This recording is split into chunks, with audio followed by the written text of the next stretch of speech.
then we're. Yeah, he always She says it says takes something. 45 minutes to an hour to walk. That's, I guess. I have no idea. I really don't. I don't think I they hope do. I can find it quickly. Well, I you had know, something. well, I want to start to clap more. Either one at first. Like, don't let me individually. I think it's like at the end. Is that preference or? I'm so excited to see so many of you here today. I know it's the end of the semester, you have a ton to do, and, but I'm really thrilled. I appreciate you coming to class, and I really think it's going to be very worthwhile. I feel like you will benefit from it, and I know you're all really excited, as I am, to have Doug Crabtree and Anna Kosha here. I hope I'm saying her name correctly. I know Doug quite well, but I've not met her, and not Anna, it's Jan. So I'm really excited about meeting her. Appreciate you guys being here. It's really a great opportunity. These are very busy, very important people. To come and take time to talk to us is really exciting. So it will be good. And Justin, I understand you agreed to give a thought and a prayer. So thank you so much for doing that for us. Oh, yes. Can I just really quickly, the students who met with me about remediation, can I make sure that you catch me and I can find your final paper? That would be awesome. So if we've already talked about me, just a second, before you can leave today, can we do that?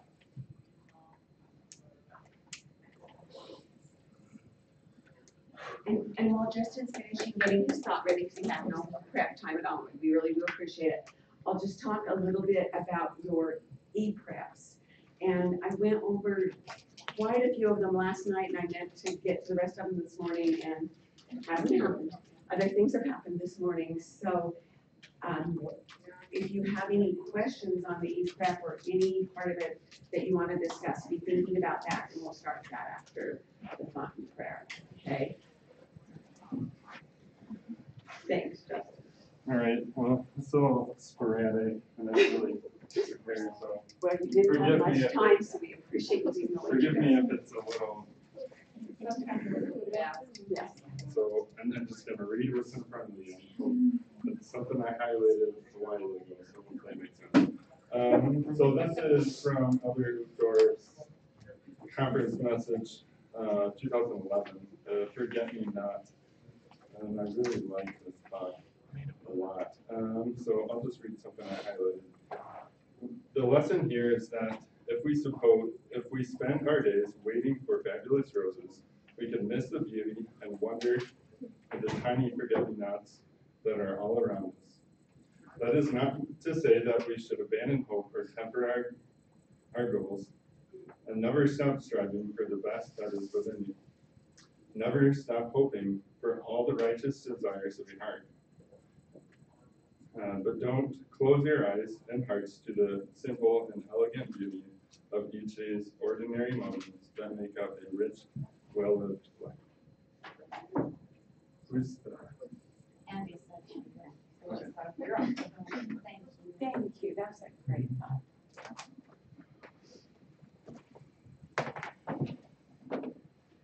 Heavenly Father, we are thankful to have this day together as a cohort, and we pray that as we go in different directions, that we will be blessed in our endeavors, and we're thankful for the time we had together and the strength and support we provided one another, and we're thankful for our professors and their guidance, and we pray to follow B and receive the same Jesus Christ in them.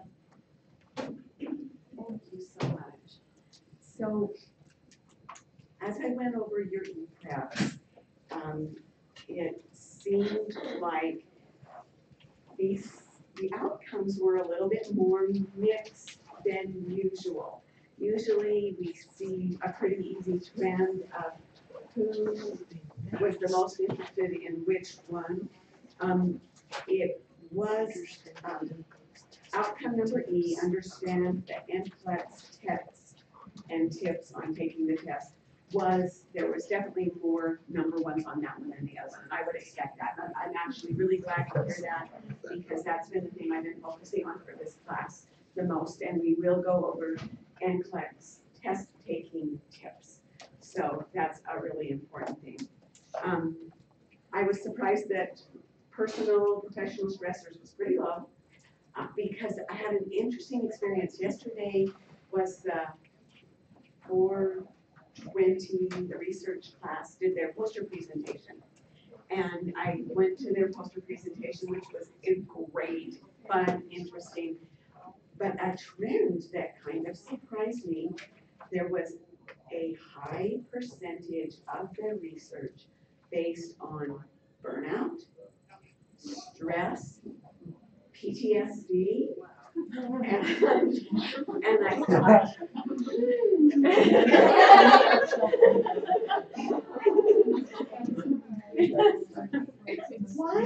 why class got over it last semester when they did that, right?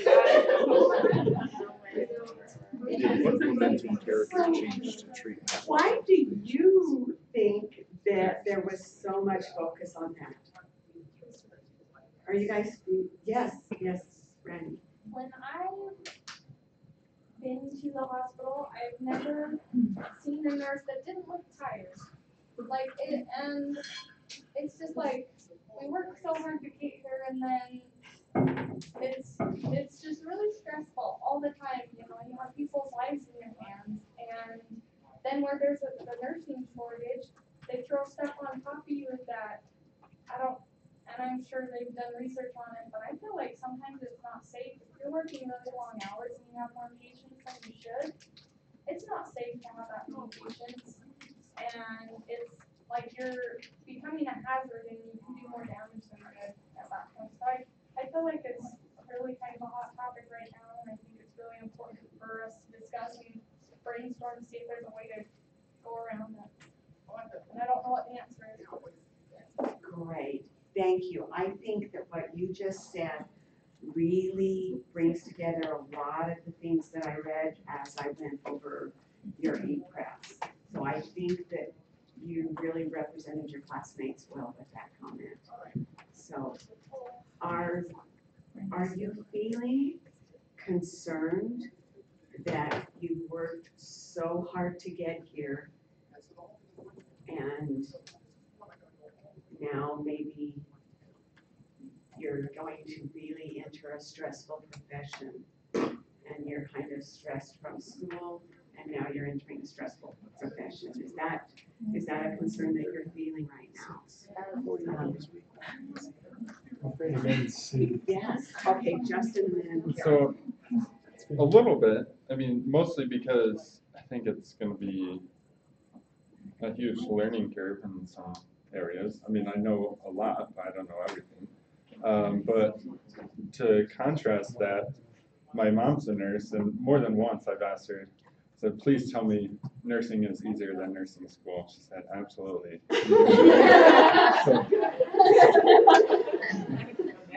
Wise words from a mom, that's great. Okay, Kara and then Lindsay. I actually wrote this on the discussion board that's coming up this week about the advice, but it's funny because like every semester I feel like there's an end goal. I'm like, okay, if I can just make it to this, it'll be fine. If I can just make it to this semester, and I'll be fine. And then I'm like, okay, it's turned into graduation. As long as I make it to graduation, I'll be fine. But now it's like the NCLEX, and it's like I'm constantly waiting for like this relief. But entering this profession, I don't feel like there is an end, you know? And so, yeah, that's one thing I asked my preceptor is, how do you prevent burnout? And she said that, like, one of the ways that she realized she started getting burned out is whenever she took on extra shifts. And so she said, you need to limit the amount of shifts that you take on, because as soon as you start to burn out, it's like you like shorten your lifespan of your career. And so that's one thing that I'm going to be really careful about, is taking on these extra shifts. Great. Okay, Lindsay and then Justin. Oh, I was just kind of going off of what Justin said. Like, I was talking to the nurses, and they're like, so Lindsay, you decided, like, and for my precept, they're like, oh, it's time for graduation. I was like, yeah, I gotta get through school first. Like, I'm not even thinking about that. And they're like, there's life after nursing school, I promise, like, there's life after, so, I mean, even like they were able to be positive and stuff, that kind of gave me hope, I'm like, okay. Good. Looking around. Good, thank you. So hopefully I'm not jumping the gun, so please stop me if I am. Someone mentioned burnout briefly, and how like taking extra shifts or whatever. Another incident I had, I was talking to my mom, like I was at the ER, and how patients, when they're really stressed out and everything, and in a lot of pain, I was expressing to her like, well, it doesn't really bother me. It doesn't bother me that much to work with people that are under a lot of stress. And she stopped me right there and said, it does affect you. Don't ever tell yourself it doesn't affect you, because it does. So I think that's really important for us to discuss today, is how can we detect it before it actually does affect us? Because I get this mindset like, oh, this is great, this is fun, this high-paced environment, I really enjoy it, but I can see myself getting blindsided, and all of a sudden I'm burnt out without really recognizing how it happened. So. Perfect. Thank you for bringing that. Can you hold that for just a second? Because I actually want to ask, I have a question for you in just a moment. Okay. And when you brought that up, yesterday I taught the last 410 class. And I don't know if you guys remember what the last 410 class is, but it's a tough one. It's the one on the death of a child. And I can remember I probably did relate this experience to you last semester about caring for a 2-year-old, a little 2-year-old boy who drowned. And I was in on the code of this little boy, and afterwards handed him to his mom and let her hold him and rock him, and then went home to my 2-year-old. And as I was relating that story and preparing for today, I remember thinking, that was a time in my nursing career that I really was guessing, do I want to keep doing this? Is this what I want to do with my life? It was hard. I felt burned out. I felt too emotional. And I really considered leaving nursing at that point in my career. So I think there's always times that we may get to that point and feel like this is not what we want to do.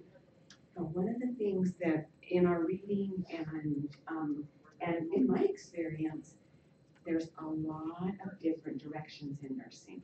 Right after that point, I went to home health, and I kind of didn't want to do it because I had this beloved NICU job, but also it was my family, and I had to work every other weekend, 12-hour shifts at that point.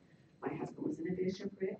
I had young children, and honestly, I got home one day, and my oldest daughter, who was 12 at the time, it was a Sunday, and she just broke into tears because her little brothers had been naughty at the sacrament meeting, and there she was sitting with them, and her dad was on the stand. So that's when I made this change and went to home health for my family, and it kind of saved my nursing career for me. It gave me a completely different perspective. It allowed me to go to church with my family, and I felt refreshed, changed. I learned a whole new set of skills, and it saved me from burnout. And so that's what I wanted to throw it to you to see if you had some experience where maybe you experienced burnout. I was going to respond to Justin, and also to Kara, and then I'll just quickly tell you about what I'm thinking. But essentially, in a nutshell, I don't think you're going to find yourself suddenly broadsided and burned out. You'll feel it coming. And so it isn't going to happen one day. What will happen is one day you'll say, I'm not going to tolerate this anymore. And then you'll have to make a tough decision. But I think the burnout, you'll feel it coming.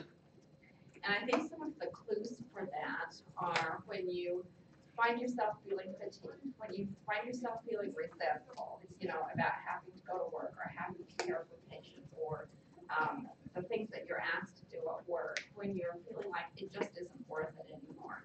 And so when you start to feel those things, it's really a dangerous sign. I think that you need to pay attention that you're approaching burnout. And then Kara, I was going to mention, I think for some people taking on too many shifts is definitely will lead you to burnout.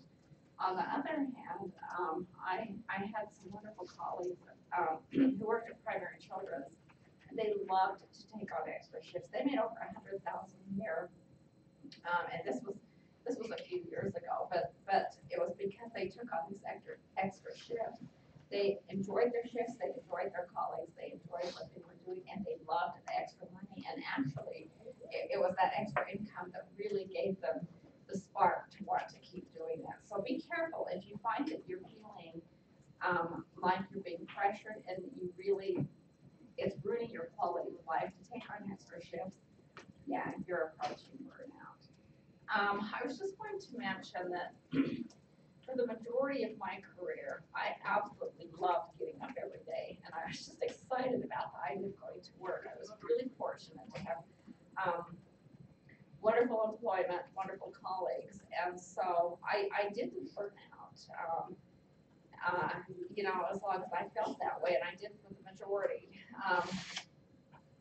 I taught at BYU for a number of years, and I know it's hard to get into this program, but let me just tell you what the odds are to get into the BYU nursing program. Every semester, we have 600 applicants for 48 slots. So the competition is incredibly fierce, but then once you get in the program, you have almost 4 years of very, very intense study. So when you get to the end of the program, you really demonstrated how much you want to be a nurse if you're still in the program. And actually, the majority of students who start the program do graduate. It's pretty similar to here because the majority of you also finish the program. But the concerning thing is that I would have students after they had graduated and they had been working for 6 months. Have I told you this before? I may have told one or two of you, but I don't think all of you. I see Mariah, you've heard this one, you know where I'm going with it. But the students would contact me and they say, I chose the wrong career. I am really unhappy, in this job. I'm burning out. And my response was usually, you didn't choose the wrong career. You chose the wrong first job. So take a look at your job. There's nothing that says you have to stay there forever. And if you can find a job or an area of nursing that you would love more, take it. And without exception, I would later hear back, I love my new job. That was the best thing in the world to find a different area of nursing. So I want to throw that out to all of you to remember if you find yourself starting to get burned out. Thank you. That's exactly perfect. Because that is, and I hope you all read the little article about nurses leaving nursing, because really the research is pretty mixed. How's that for a politically correct word? That really the situation is that nurses aren't really leaving nursing. It's a great profession, and there's so many different things that we can do. So you really are getting ready to transition your role. And as I read the e-preps, I loved the answers that I heard to this question. Describe one of your own life experiences in which you've managed role transition. Would any of you be willing to share your experiences? I didn't write down whose they were. I just read them, and there were some really great ones. What kind of role transitions have you already had in your life, and how did you manage them? Lindsay? I think just going in for my first interview for a nursing job was kind of like okay, this is really, it was a different mindset I had to go in there with. This isn't my practice interview anymore. This isn't for a nurse's aide position. This isn't for a whatever. This is a nursing job, and I had to, kind of step it up more than before. What did you do differently? Well, really the biggest thing was just managing my anxiety for it. Because the more I thought about that, then I was like, oh my gosh, what am I doing? So I just remember I got to the interview super early, half hour early. And I was sitting in the waiting room and I'm why did I do this to myself? And I just had to keep thinking positive things, review, reaffirm, reevaluate, it's kind of pretty much just positive self-talk. Just literally just had to sit there and be I practiced and just kind of, and then when going into the interview, it's kind of faking it till you make it. That's how I kind of felt when I went to the interview. I was like, yeah. That's okay. So, yeah. Good, thank you for sharing that. Anybody else? Shared role transition? Now, I read a lot about getting married, having families, those kinds of things, and those things really do prepare. Oh, and missions too. I read a lot, some missionary experiences. Those really do prepare you for your professional life, don't they? Okay. All right, is there anything else on our prep that you guys would like to talk about before we transition to NCLEX prep? All right, let's do NCLEX prep.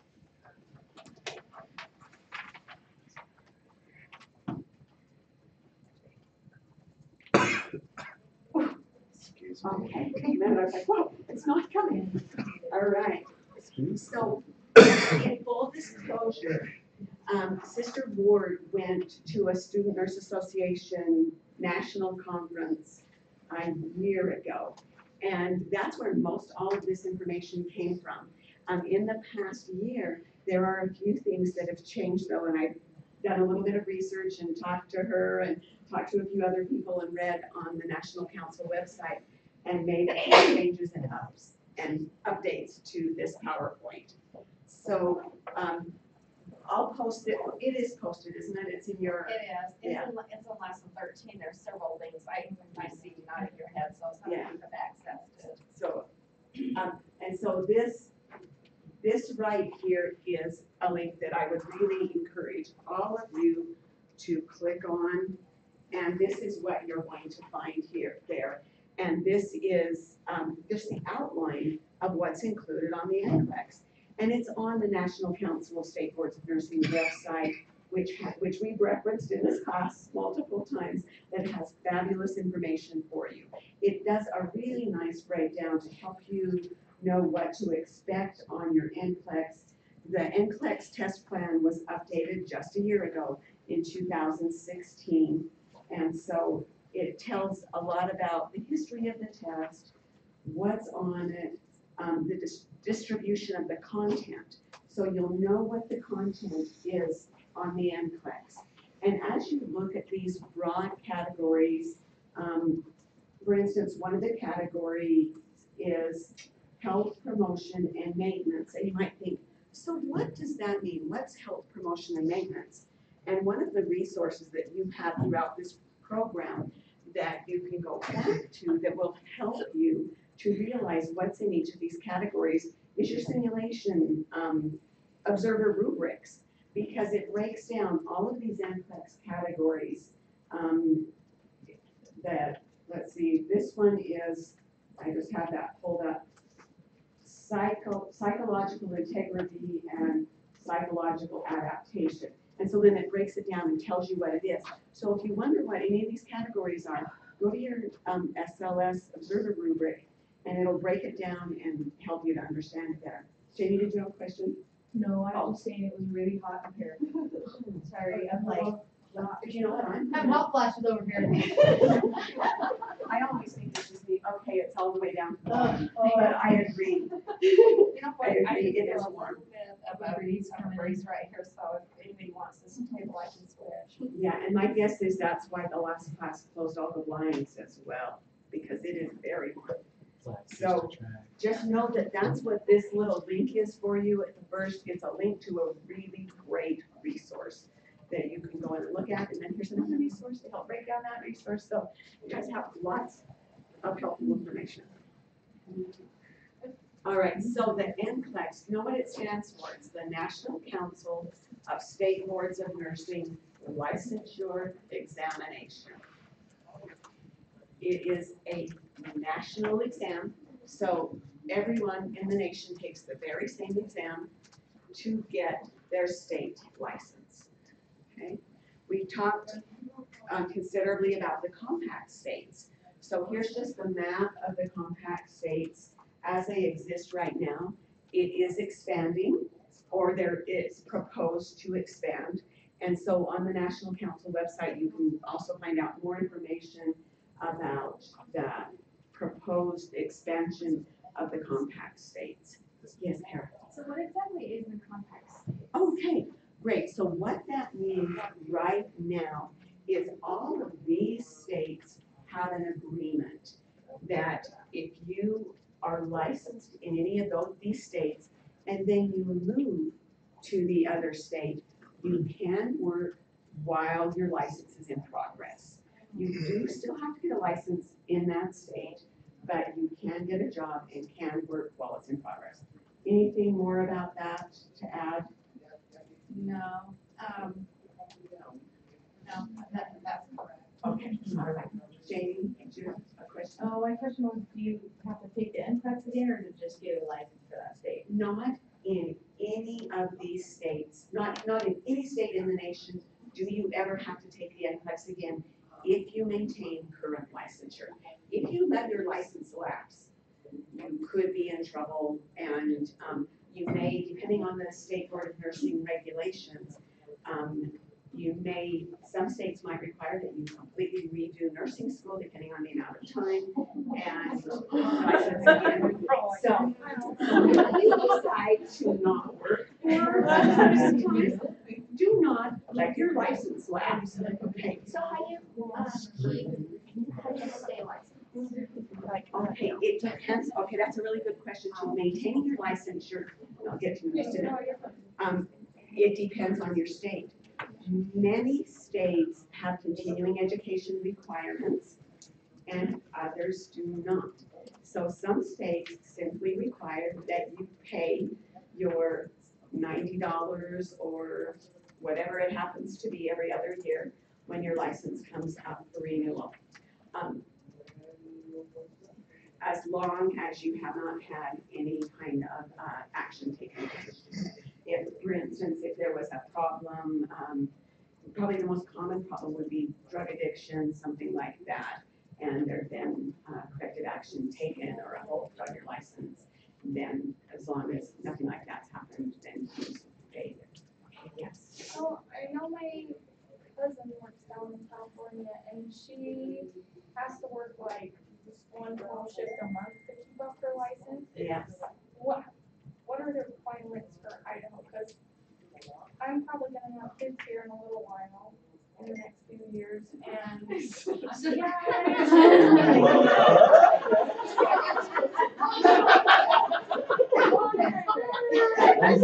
She's making an announcement. You are in the right road here.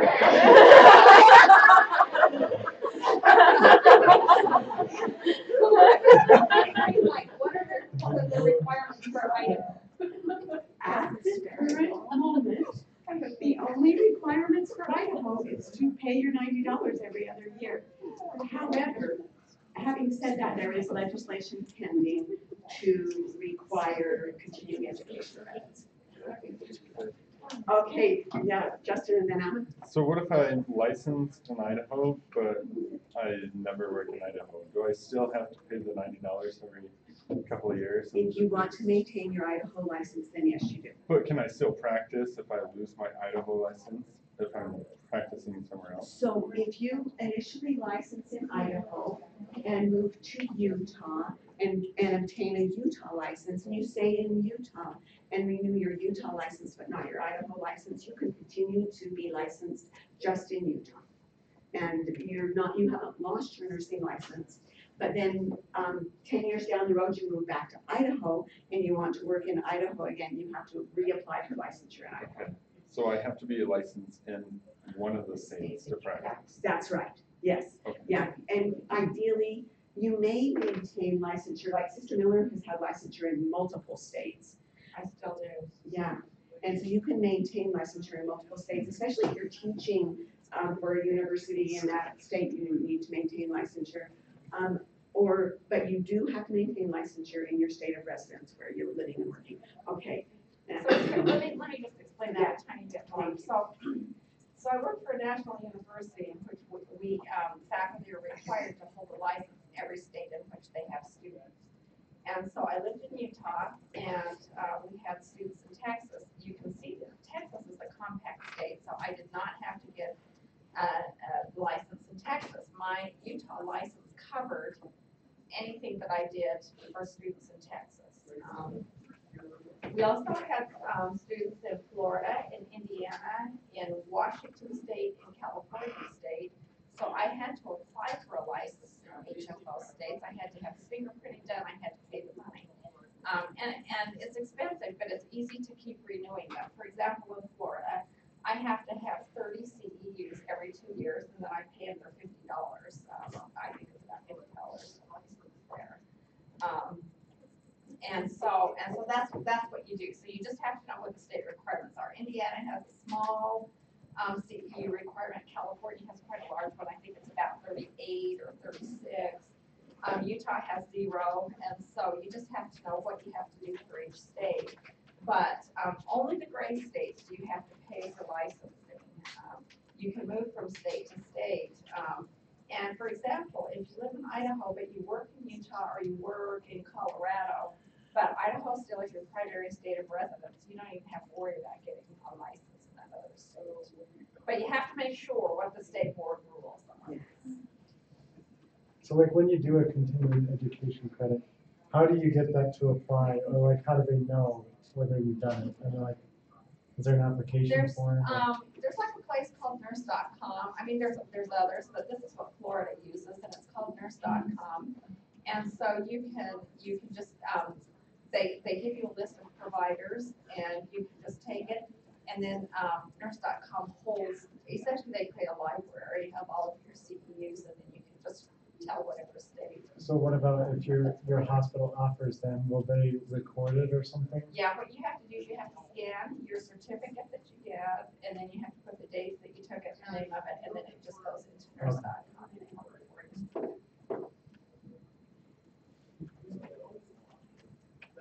Any other questions on nurse licensure?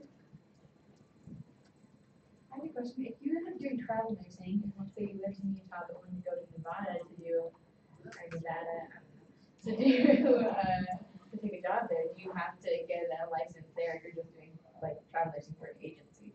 Yes, you do. But Any state that's not local. But if you did travel nursing from like Utah to Arizona, then you wouldn't have to get a new Exactly. license? No, Okay. you don't have to get a new license. That's the real benefit of the compact, the licensing compact. Why isn't the whole country compact? Good one. They're working on it, but. Yeah. And it is a Some state board of states nursing. can't. The sovereign nation, the sovereign state of California.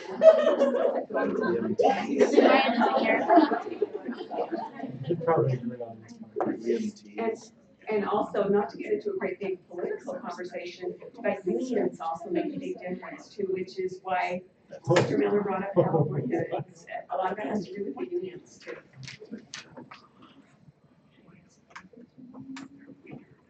All right, so what the NCLEX measures is what an entry-level nurse should know to practice safely. And the questions are based on current nursing practice. And like I mentioned at the beginning, this test was just updated 1 year ago. It was updated in 2016. So it is anything that was current. They used all the current research from 2016. The NCLEX measures critical thinking and clinical judgment, and prioritization is huge. That wasn't the bullet. That bullet was the priority is on protecting the public. They don't want anybody who's not safe to practice to be licensed. So that's the goal of these questions, to make sure that you have a foundational knowledge to practice nursing safely. Yeah, the prioritization goal will be coming up later.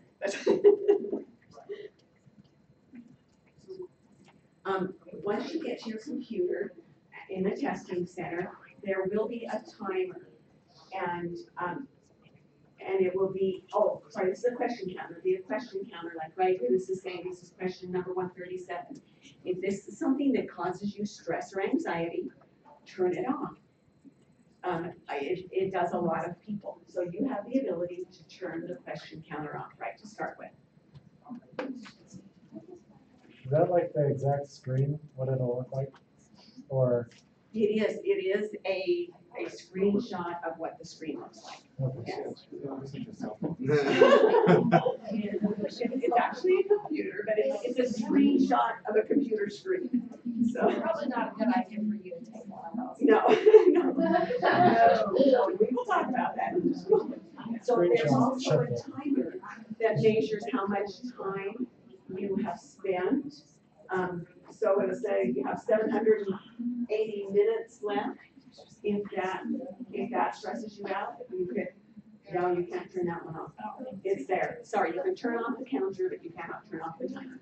So it'll tell you how much time you have left. So if it bugs you, just don't look at it, okay? But it'll let you know you're not in jeopardy of running out of time.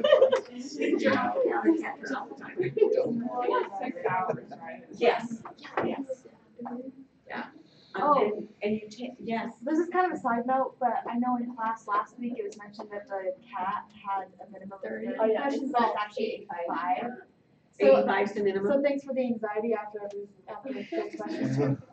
But yeah, so for you guys to know, it's 85 questions. Oh, yeah. I Not got 30. 65. Yeah. That's changed. I was gonna say that's changed from last semester. It's Yeah, I on was the so flyer. bummed. So every time you have more than 85 questions on the cat. Well, we had Yeah. 85 or There's more. There's a link on iLearn that talks about the cat history, and I was just looking over that after I took it, and it explained like the minimum was 85, the maximum was like 155 or something like that. Thanks for telling us. Yeah, That thank you. changed. Yeah, that has. Yeah, because when I got done with 30, I was like, oh, okay. That was very bad. But I'm like, We were trying to encourage you. well, it was after community health, so I was okay with that. So I didn't do that one first. Okay, so when you're taking the NURS, you cannot go back. So it's one question at a time. And so if you, on a subsequent question, you're like, oh, I got that last one wrong, you cannot go back and change it. You just have to move on. So don't be second guessing yourself.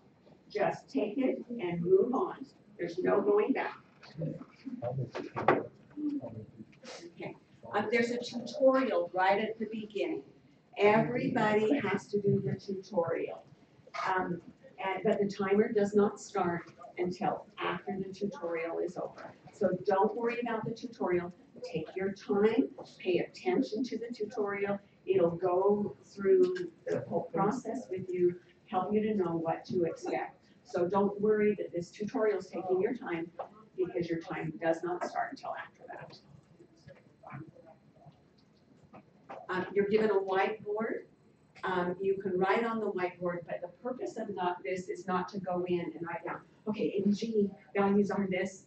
Don't just write things down. The purpose of it is to write down net calculations, or if you have a problem that you want to work out and you write it down, write down whatever you need to, but you cannot erase it.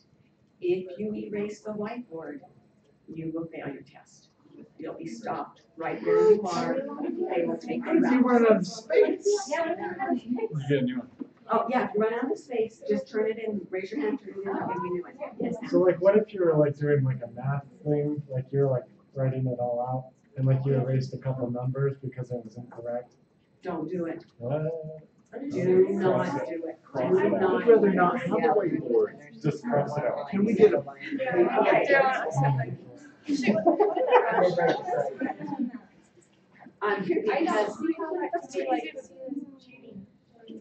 Because well, they they just determined, this is one of the rules that they have for the NURS, that they provide these whiteboards. They don't want people writing things down and erasing them.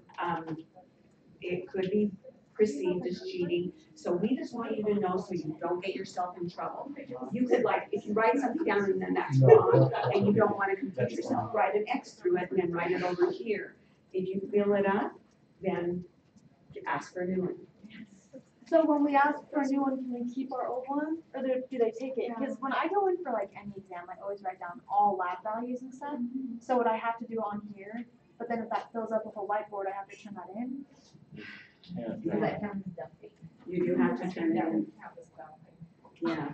well, it helps, so. I know. Yeah, I think You get in trouble be for that? really, really careful about that, because if you walk in and start writing a whole bunch of stuff on the whiteboard right at the beginning, they might think that you're just dumping information, which could be perceived as cheating. So I think the tutorial will explain all those things Yeah. to you. It's been a little while since I've taken the M class.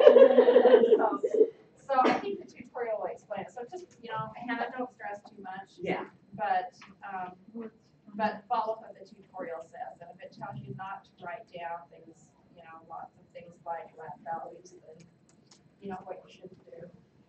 There's like some type of weird thing that someone found out lime juice or yeast or something. So was there other questions about that?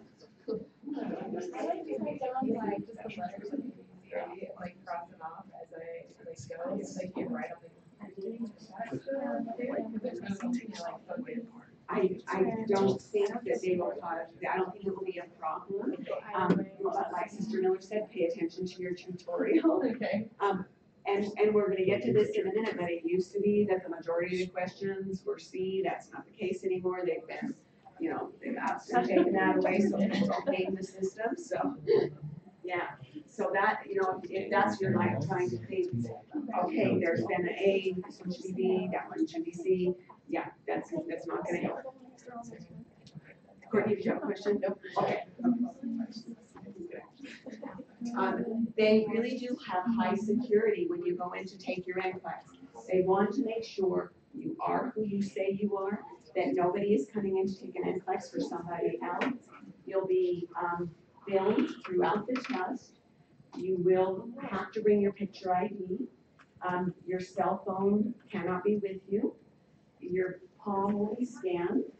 And if you leave to go to the bathroom or something, they scan your phone in and out. They don't palm scan.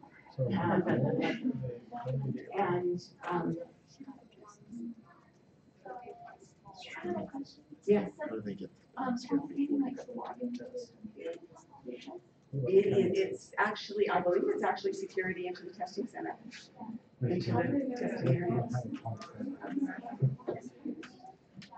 Yeah, how do they know it's a palm of yours? How do they know it's 100%? I'm not exactly sure how the palm scanner really works. But I think it's like maps your veins and so forth. And you couldn't go you couldn't go out to the bathroom and have your twin sister come in and scan her palm and pass it off. It wouldn't work that way. How frequently do they have testing dates for the NCLEX? It depends on basically it's the availability of the testing center. So you're going to have to find the testing center and the availability. You're actually graduating at a really good time. The students, because where we are kind of a non-traditional university where we have 3 graduation periods, there's not a lot of other universities who are graduating nursing students the end of July. So you should be able to get your testing dates whenever you'd like, and we recommend the sooner the better. Yes. So I applied to take, or like for licensure and for the NCLEX, and I got a call that said if my transcripts aren't in within 30 days, I'll be denied. So I don't know, they said just to make sure the school sends them in as soon as they can, so I don't know. So just be sure you do that. You can do that online. You can request that your transcripts are sent right on the BYU-Idaho website. Okay, so that's something that I have to do, the school doesn't do it. Right. Okay. Yes. Carmelita only does that for Idaho students. She sends a verification of graduation. Remember when I sent out the list a little while ago asking, because Carmelita needs a list. And by the way, if you are going to be licensed in Idaho, you need to, and you didn't tell me, you need to get with Carmelita and let her know, because these are the only students she'll send to the Idaho Board of Nursing with your verification of graduation. Any student out of state, it's up to you to do it yourself. You have to wait until it's like the official time. Yes. You do. You have to officially have completed everything for graduation. All the grades have to be in, and the school has to send an official transcript. Okay, yes. Yeah. So when I was applying for the licensure part, it said like on your ID, put what your name is on the ID. And Yes. something, so I put my maiden name. But is that gonna mess me up in the future when I have a different last name? once you get through getting licensure, then go through, all the official, you're gonna have to, it's just hoops to jump through. Change your driver's license to your married name, change your nursing license to your married name. It'll just be hoops to jump through, you can do it. It's not that impossible. Okay, yeah, probably. So for the list, I talked to you about the list a couple weeks ago, and then is The there? list for licensing in is it Idaho? Yeah, so I can check and make sure I'm on it. Yeah, go see Carmelita. Oh. Yeah, go see Carmelita. So I know like I'm taking the NCLEX here and it's part of the compact state, but I for sure am working in a different state. Can I take the test here but apply for licensure somewhere else initially, or does it need to match Idaho and then transfer it over somewhere else? If that makes sense. Yeah, Yeah. if you get your first license here in Idaho, oh, I see what you're saying, can you test in Utah but get an Idaho license? No, can I test in Idaho, but I have interviews in North Carolina? And they're part of the compact. Can I apply for licensure Oh, there? yeah, you can apply to, well, you probably, if you're going to. I know, that's what I was always looking at you, this is really Look complicated. on the, National Statistics website, I'm sure it will answer that, I don't know.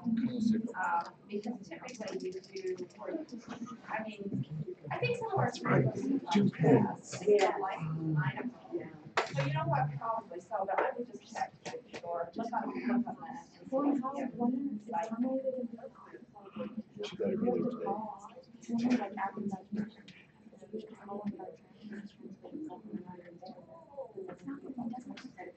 So we talked a lot about these bullets earlier. It's basically, the purpose of the NCLEX is to determine that you're able to provide safe and effective care at a minimum competency level that an entry nurse should have. There's content from all the nursing areas, and this book that's on the initial link breaks it down to how much content's in each part. So that will help you if you're concerned about, where to focus your study on the most. And remember, it's a nursing model, not a medical model. They want you to implement the nursing process. They don't want you to diagnose. They want you to answer the questions as a nurse. Questions range from 75 to 265, and we're pretty sure that that's the correct number. Unlike the cat, so that's what it has been. And I did look for 2016 statistics, but I wasn't able to find it. So 2015, the average number of questions NCLEX test taker got was 124. So it can end somewhere between there. It doesn't have to be either 75 or 265. No, it could be anywhere. And if you didn't get to see the cat video that we played at the end of class last week, it's on the National Council website. And it's kind of just a silly little video, but it really does help you to understand how that works with the NCLEX and the cat. If at any time you're above that level, and when you answered enough questions to either determine that yes, you're competent, or that you stayed below the level and it's determined no, they're not going to meet the benchmark, then it shuts off. Justin. Is there another opportunity, a resource that you're aware of where we can take a similar test to the CAT after our study for, I don't know, a few weeks?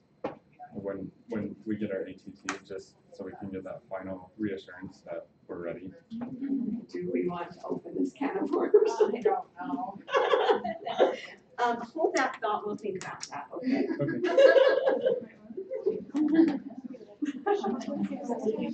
Sorry.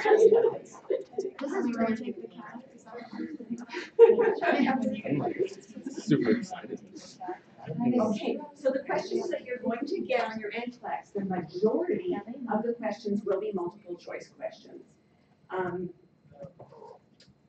And those are just the ones that one of 4 options is correct. You're also going to get the ones that you all dread, the multiple response or multiples, select all that apply.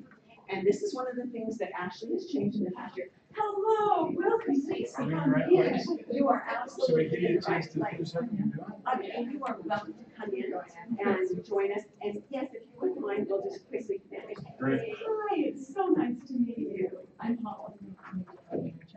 Yeah, it's so nice to meet you. We're going over some NCLEX preparation, and so we'll Carry on. finish this up.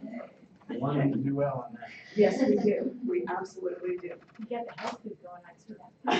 That's what you need when you're So this is one of the things that has changed just in the last year. They previously had said that on your multiples, that it will never be just one correct answer, but that is the case now in the last year. So on your multiples, it's a possibility that only one answer will be correct, but most generally there will be 5 to 6 correct answers. Wait, 5 to 6, Five to correct?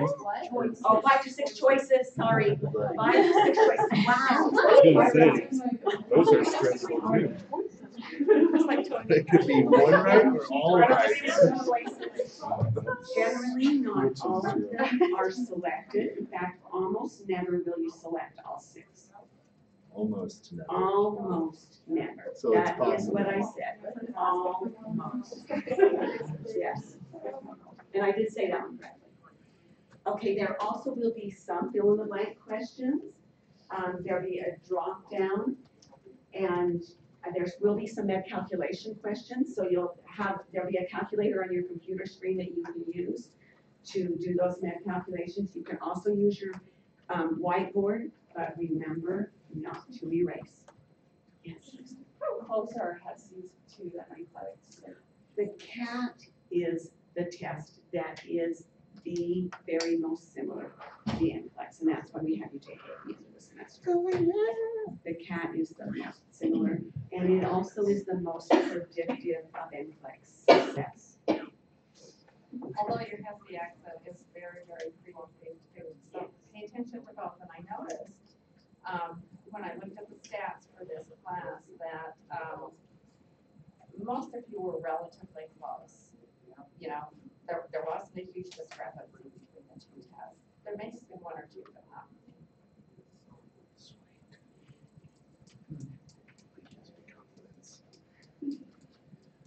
many. There's going to be some other questions that have little hot spots available. There'll be a picture where there'll be a diagram where you indicate the correct place to give an IM injection or the correct place to place your stethoscope for an appropriate assessment.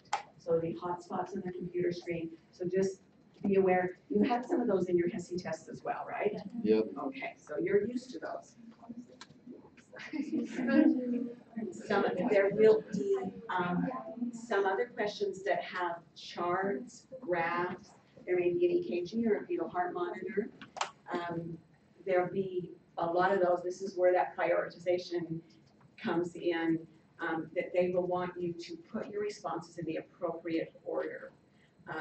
There'll be some where you'll actually have to listen to, use a headphone to listen to something, perhaps heart sounds or valve sounds. Do we bring our phones or do they supply them? They supply. Yeah, thank you. I was like, I'm quite certain that they supplied it because they do not want you bringing anything in. Say if we can't erase the whiteboard, I'm sure they'll give us. That's right. Is there another question? Okay. There are thousands of questions in the NCLEX test bank. These questions are randomly selected. So this means that the likelihood of you getting the same question as a friend or a classmate is not good. You may have completely different tests. So because they're randomly selected. So you're not going to do your friend any favor by going and saying, this is the question that I got and this was the right answer. Because it may be a similar question and it may actually throw them off. Yeah, this blueprint, the breakdown of what the topics are is also in the NCLEX examination booklet that's linked in the beginning of the PowerPoint.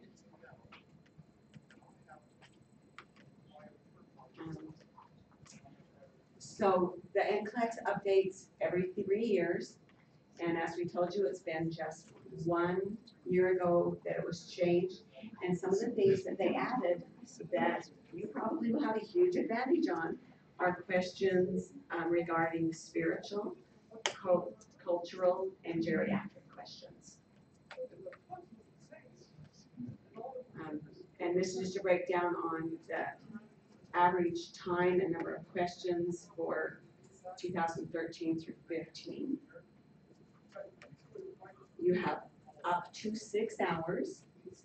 And so if you take about, if this says 70 seconds, so you take about a minute per question, you should be just fine.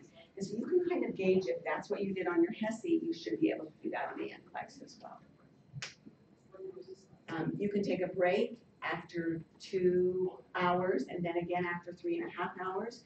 If you need to get up and walk around, go to the bathroom, but the clock doesn't stop when you're on a break. So you don't want to like take a long break. You want to do what you need to do and come back to your test. Yes. So you can only take add those 2 times. You can't take it like every 50 questions or whatever. It's just add those. At those perceived, yes. Yes. At those benchmarks. So you're going to want to do what you need to do before you start the test. So you better go. Okay. And there are experimental questions that are put into the NCLEX. These questions are not graded.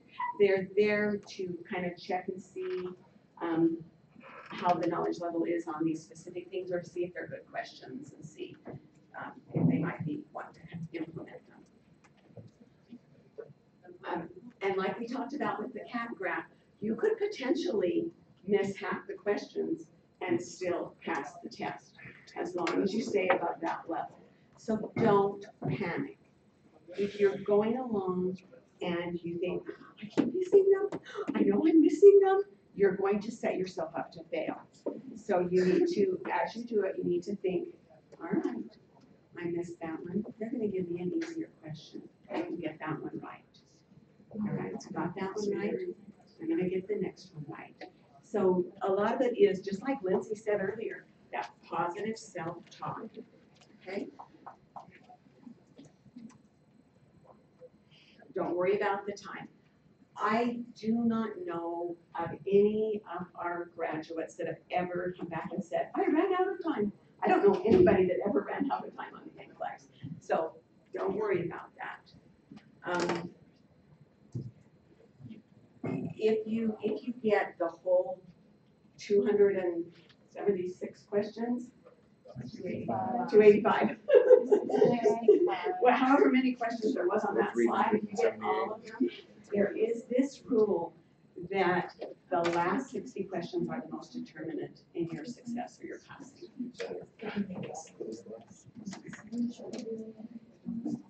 And especially if you're very, very close to that line.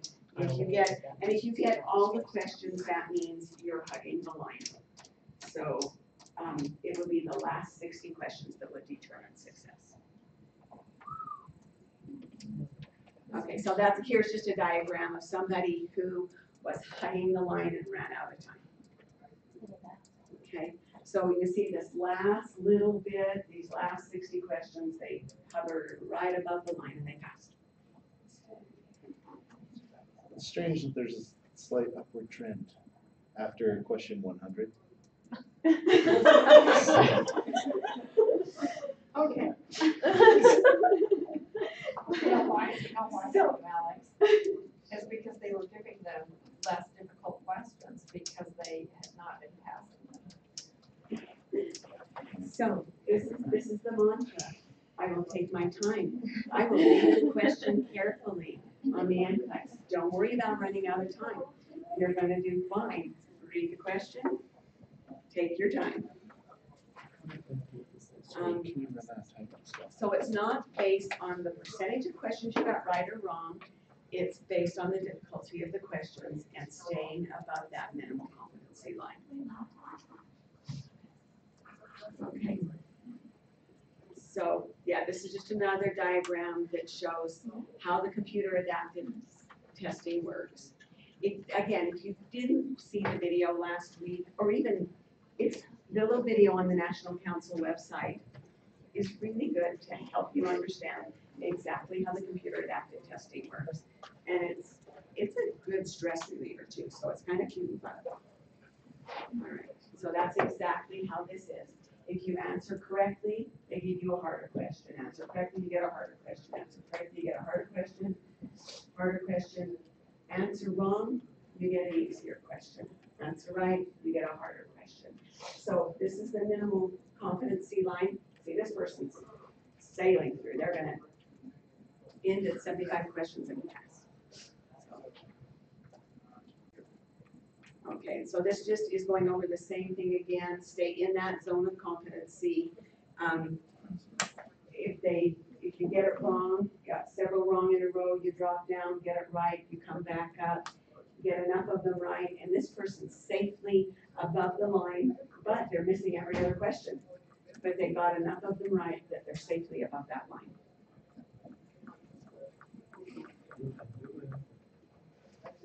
Okay, same thing, just another diagram with a similar.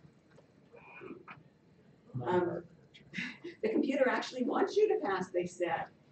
It'll keep giving you another chance all the way up to 265 questions. Sorry, I said 285.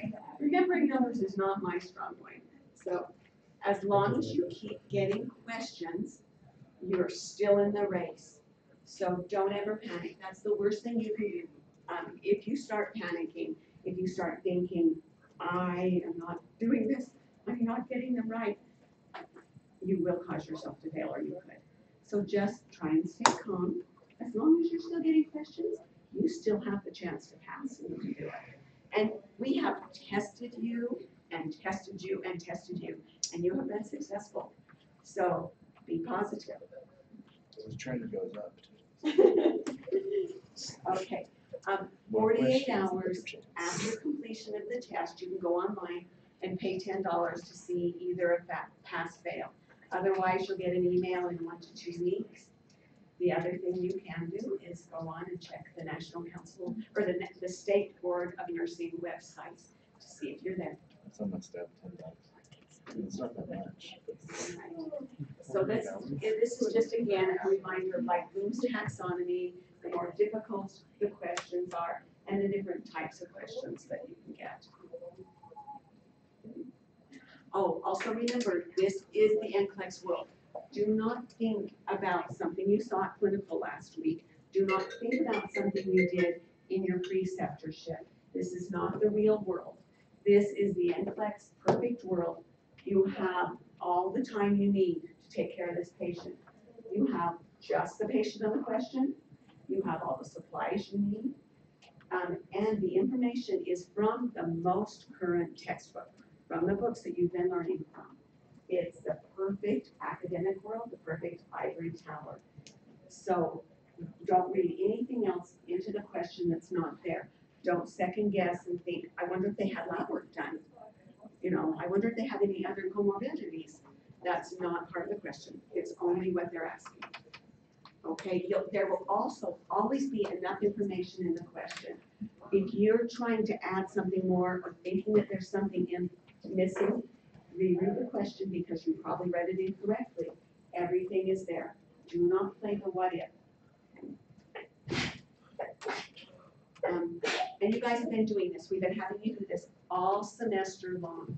We've talked to you about making sure that at least a few times before you take this NCLEX, you sit down and do at least 200 questions at a time. It's like building those muscles. We want you to be ready. Okay? You can't argue. The question's right.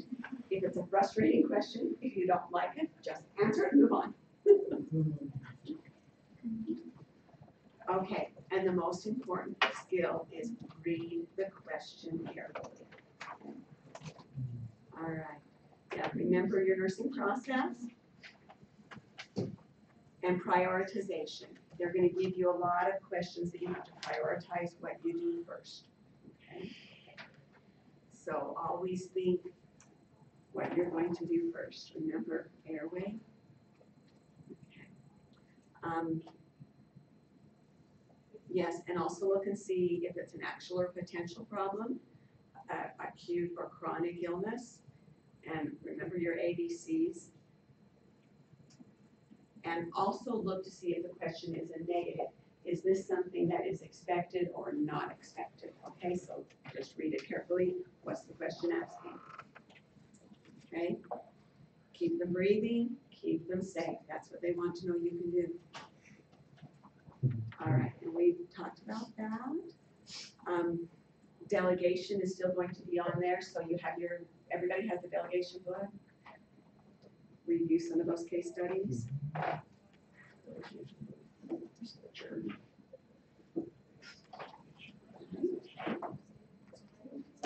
Think about what you need to do first and how to do it. Make sure you do it right. All right, look for the keywords too. In each question, remember those test taking strategies that we've been talking about. Keywords.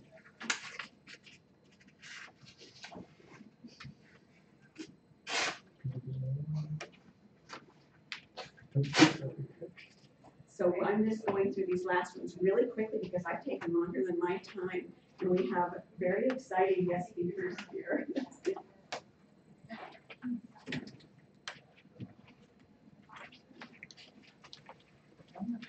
So yeah, think about these keywords. If it says an initial, think assessment.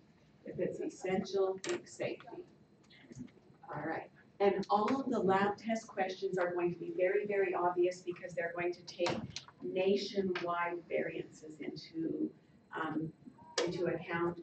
And what may be specific because we live in a higher altitude area, it'll be a general. If it's out of the normal range, it will be very obvious.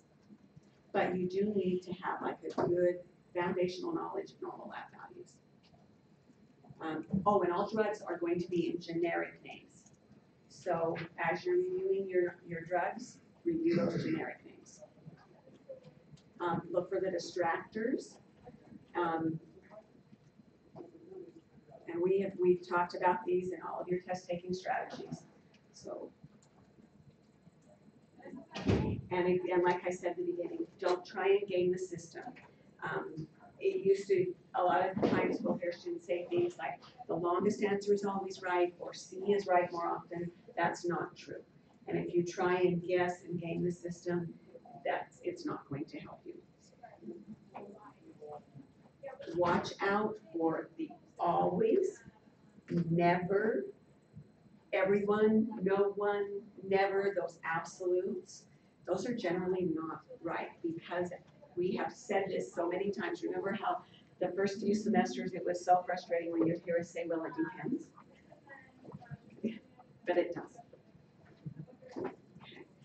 The do nothing answers are generally not right either. They want to know what you as a nurse are going to do to keep this patient safe. If it is wait and see, that's not going to be the right answer. They want to know what you're going to do. Pain is generally a psychosocial issue except with these exceptions. The chest pain, sickle cell anemia, kidney stones, burns, a sudden onset or extreme pain, and the other one that's not on here is a dying patient. So those are the ones where pain is not going to be a psychosocial issue. Okay, again, watch out for those keywords, early or late, initial nursing action, prioritization. If it's essential, that means you can't leave it undone. And again, remember, keep them breathing, keep them safe. Okay, know the medications. And again, you know this PowerPoint's posted. So yeah, watch out for when two answers are opposite. It's usually one of them. Usually. Watch out for these traps. Don't ask why. Don't read the patient. Don't make false assumptions. And don't try and read into the question something that's not there. Again, don't pass the buck or do nothing. They want you to do something. Keep them breathing, keep them safe.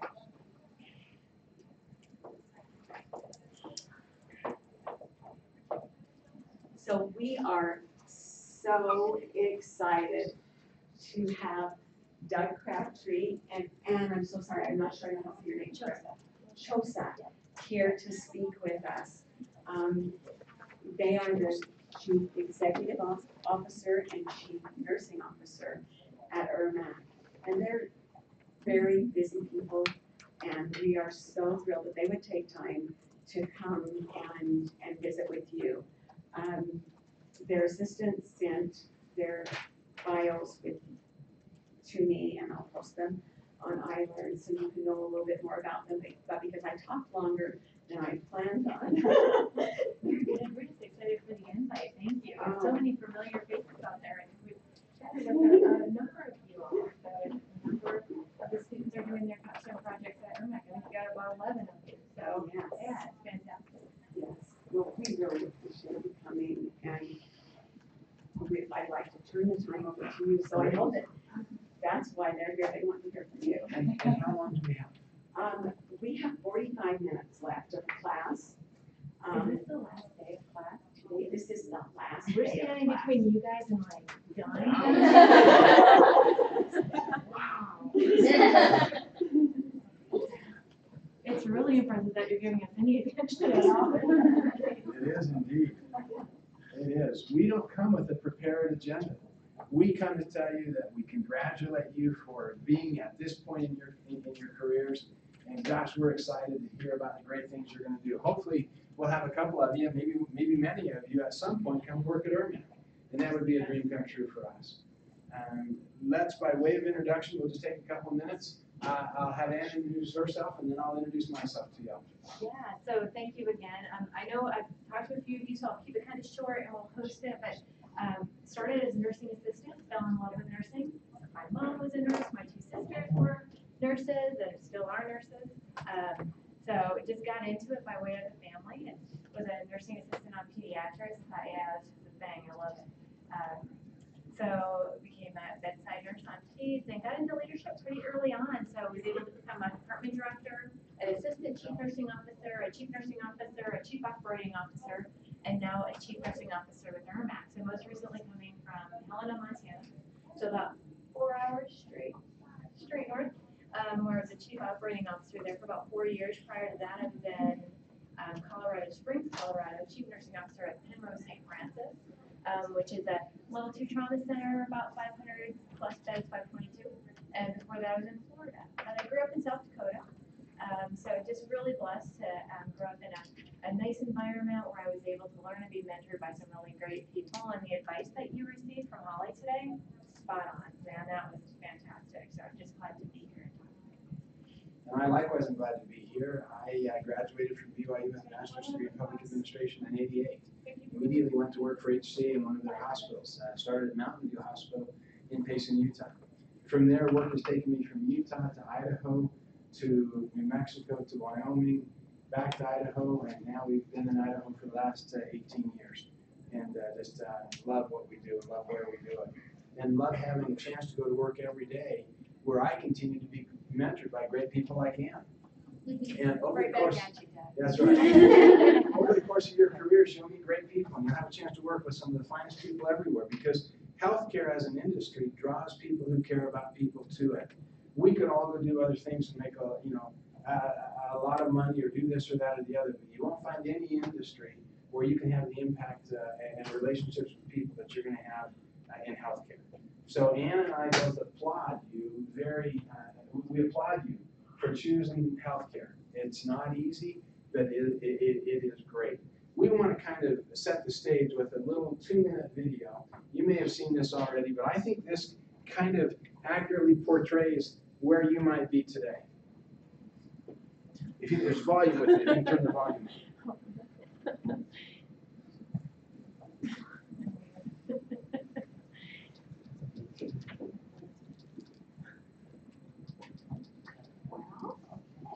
We might start it over because the volume is very fine. Have you guys seen this before?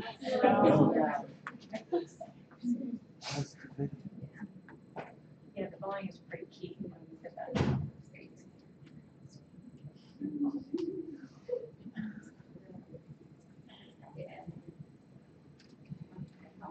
Well, it's still muted. Press that, yeah. It's gonna be Pretty loud. It's gonna be super loud. I'll be fine. I'll do it. Well,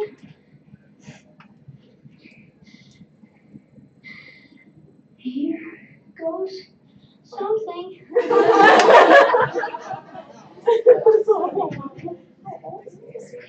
10 years old. I'm gonna jump. Whoa, my ski slipping off. No snow house. Straight, you'll be fine. Okay. You'll be fine. Straight. Do you go faster on the end run? A little bit. A little bit? Yeah. Is it any steeper, do you think? Not much. Same steepness, it's just longer. Well, just longer. Just longer. Just a bigger 20, that's all. A bigger 20. I got it.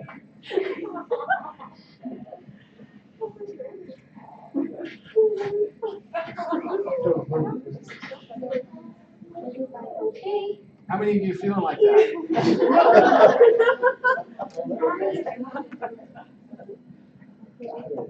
Go.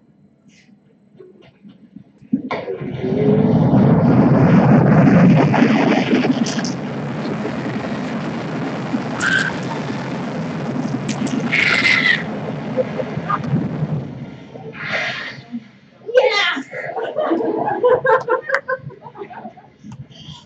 Just the suspense at the top of the first time freaks me out. That's the only thing, it's so fun!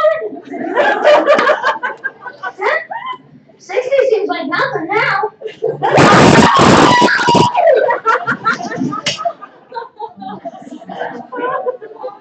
All right, we wanted to show that to you because we think it applies to where you might be in your careers right now. There's one other video I'd like you to pull up for me if you could.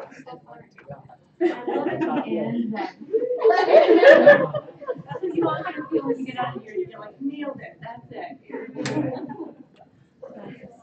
Who's that photograph? Here goes something.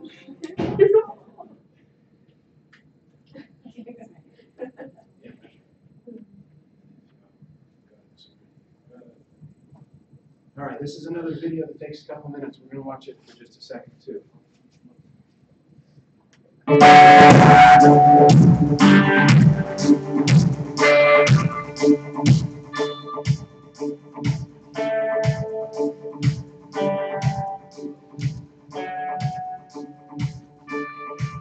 It's been nearly 2 months since Skyline High School student Nick Kirby was involved in a crash that killed 2 of his friends and injured another woman. Just days ago, Nick went home from the hospital.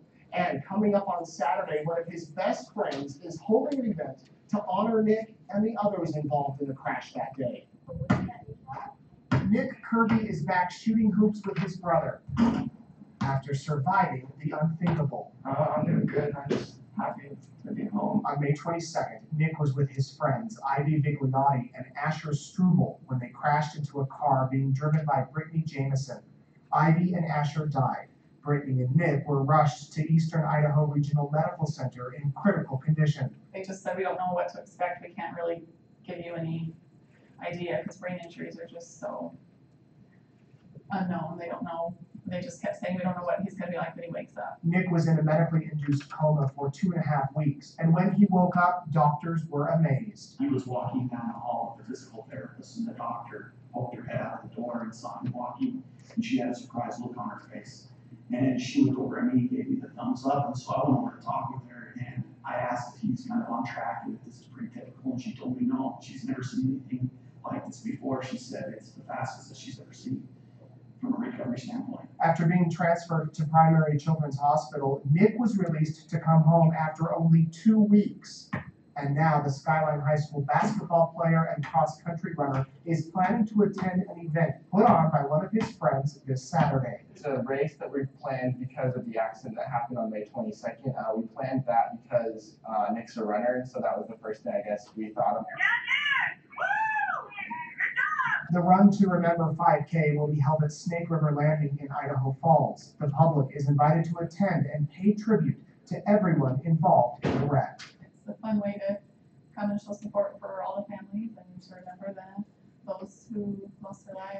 has several more sessions of rehab until he's 100% better, but he plans to be back on the track in the fall, and his family is thankful he's still here. We want to thank the community for what they've done because it has truly been a blessing in our lives to see how they all come together. We live in the most amazing community. I mean, it's amazing how much everyone's done for all the families. In Idaho Falls, Nate Eaton, EastIdahoNews.com. All right, thank you. Let's take a minute and just talk about ski jump. What did you think when you saw the ski jump? She's 10 years old, by the way. If you want to Google that, it's Zia, Z-I-A, Terry, T-E-R-R-Y, Zia Terry ski jump. How do you feel about that? Is that where you guys are in your career? Is that how you're feeling about taking the test? And pretty soon you're gonna be walking out with both hands above your head. All right, let's talk about any comments about the ski jump. Let's talk about the second video. Second video is kind of important for Aaron and I because the video didn't mention it, but the mom in the red T-shirt is one of our employees and has been there for about 15 years. And so when we learned of Melissa's tragic accident, we both went up. And, you know, you guys know me, I'm not clinical at all. But what I did that day with Melissa and her family was meaningful to me. And it reminded me of what we're here for. Ann and I went up together. And we went up to a little chapel that was there at the hospital. And Melissa went and comforted the son. And did, and I went over there, and I held Melissa's hand. And that's all I could do. And then I went over and sat with the dad, and Ann went over and sat with the dad. And we weren't there for more than 10 minutes. But that 10 minutes was significant to me, and I hope in some way it was significant to Melissa and her husband and her young son who was there, the one not in the accident. And those are the kind of experiences that I thrive on in a hospital. That is why I love working with Ann, because she too cherishes those kind of relationships, those kind of opportunities. Our mission at the hospital of Ermac is to improve the lives of those we touch. As I reached out and grabbed Melissa's hand, I hope I helped her that day. But what Melissa doesn't know is that she helped me. She helped me remember what is important about the job that I have. What's important about what we do every day. And you guys are nervous about your tests, and I get that. But pretty soon, we've grown up, my wife and I have grown up with a saying that has helped us over the course of our 34-year marriage. We've got a little sign in the house that says, crisis plus time equals humor. Now, right now, you're all in this crisis mode because you've got this big stressful thing coming on and that's your test. But over a course of time and perspective, you'll begin to laugh about that test and about your education, and it'll be a great memory. But never let healthcare rob you of the experiences that Ann and I had in that one day with that patient's family. And if those things resonate with you, then you have chosen a great career that's going to be rewarding for you for as long as you're in the career. If what I'm talking about doesn't resonate with you, then you really, I'm sorry to say this, you're not going to be happy. Because doing the job of a nurse is very taxing. It's very hard. It's not the most pleasant work you'll ever do. But gosh darn it, I can't think of anything more rewarding than the opportunity for me to sit on a couch, reach over to a colleague's hand, when she's at the most vulnerable time of her life, not knowing whether her son's going to live or not. And I'm there with a colleague who I value immensely, and she knows what I'm about, and I know what she's about. We don't have to say anything, and it just happens. That, to me, is why I'm going to just applaud you for doing what you're doing in healthcare. You guys will touch lives. You will save lives. And you'll be able to save lives with each other. You'll be able to take care of each other. You'll be able to buoy somebody up and help them. I'm talking too much. No, you know, the story with Melissa and her kiddo, so I don't know how many of you have done clinicals during that time, so some of you may have been in the ICU during that time when Nick was there. You know, it looked good for a while, it really wasn't, and Holly gave you the best advice ever, and that is to stay positive, right? So Melissa, the talk was, we will not say anything negative about anything going on with Nick in front of Nick. So in his room, couldn't talk about, ooh, that's not going well, or those pressures are going up, that's not good, or, you know, it was all positive. Nick, you're gonna get better.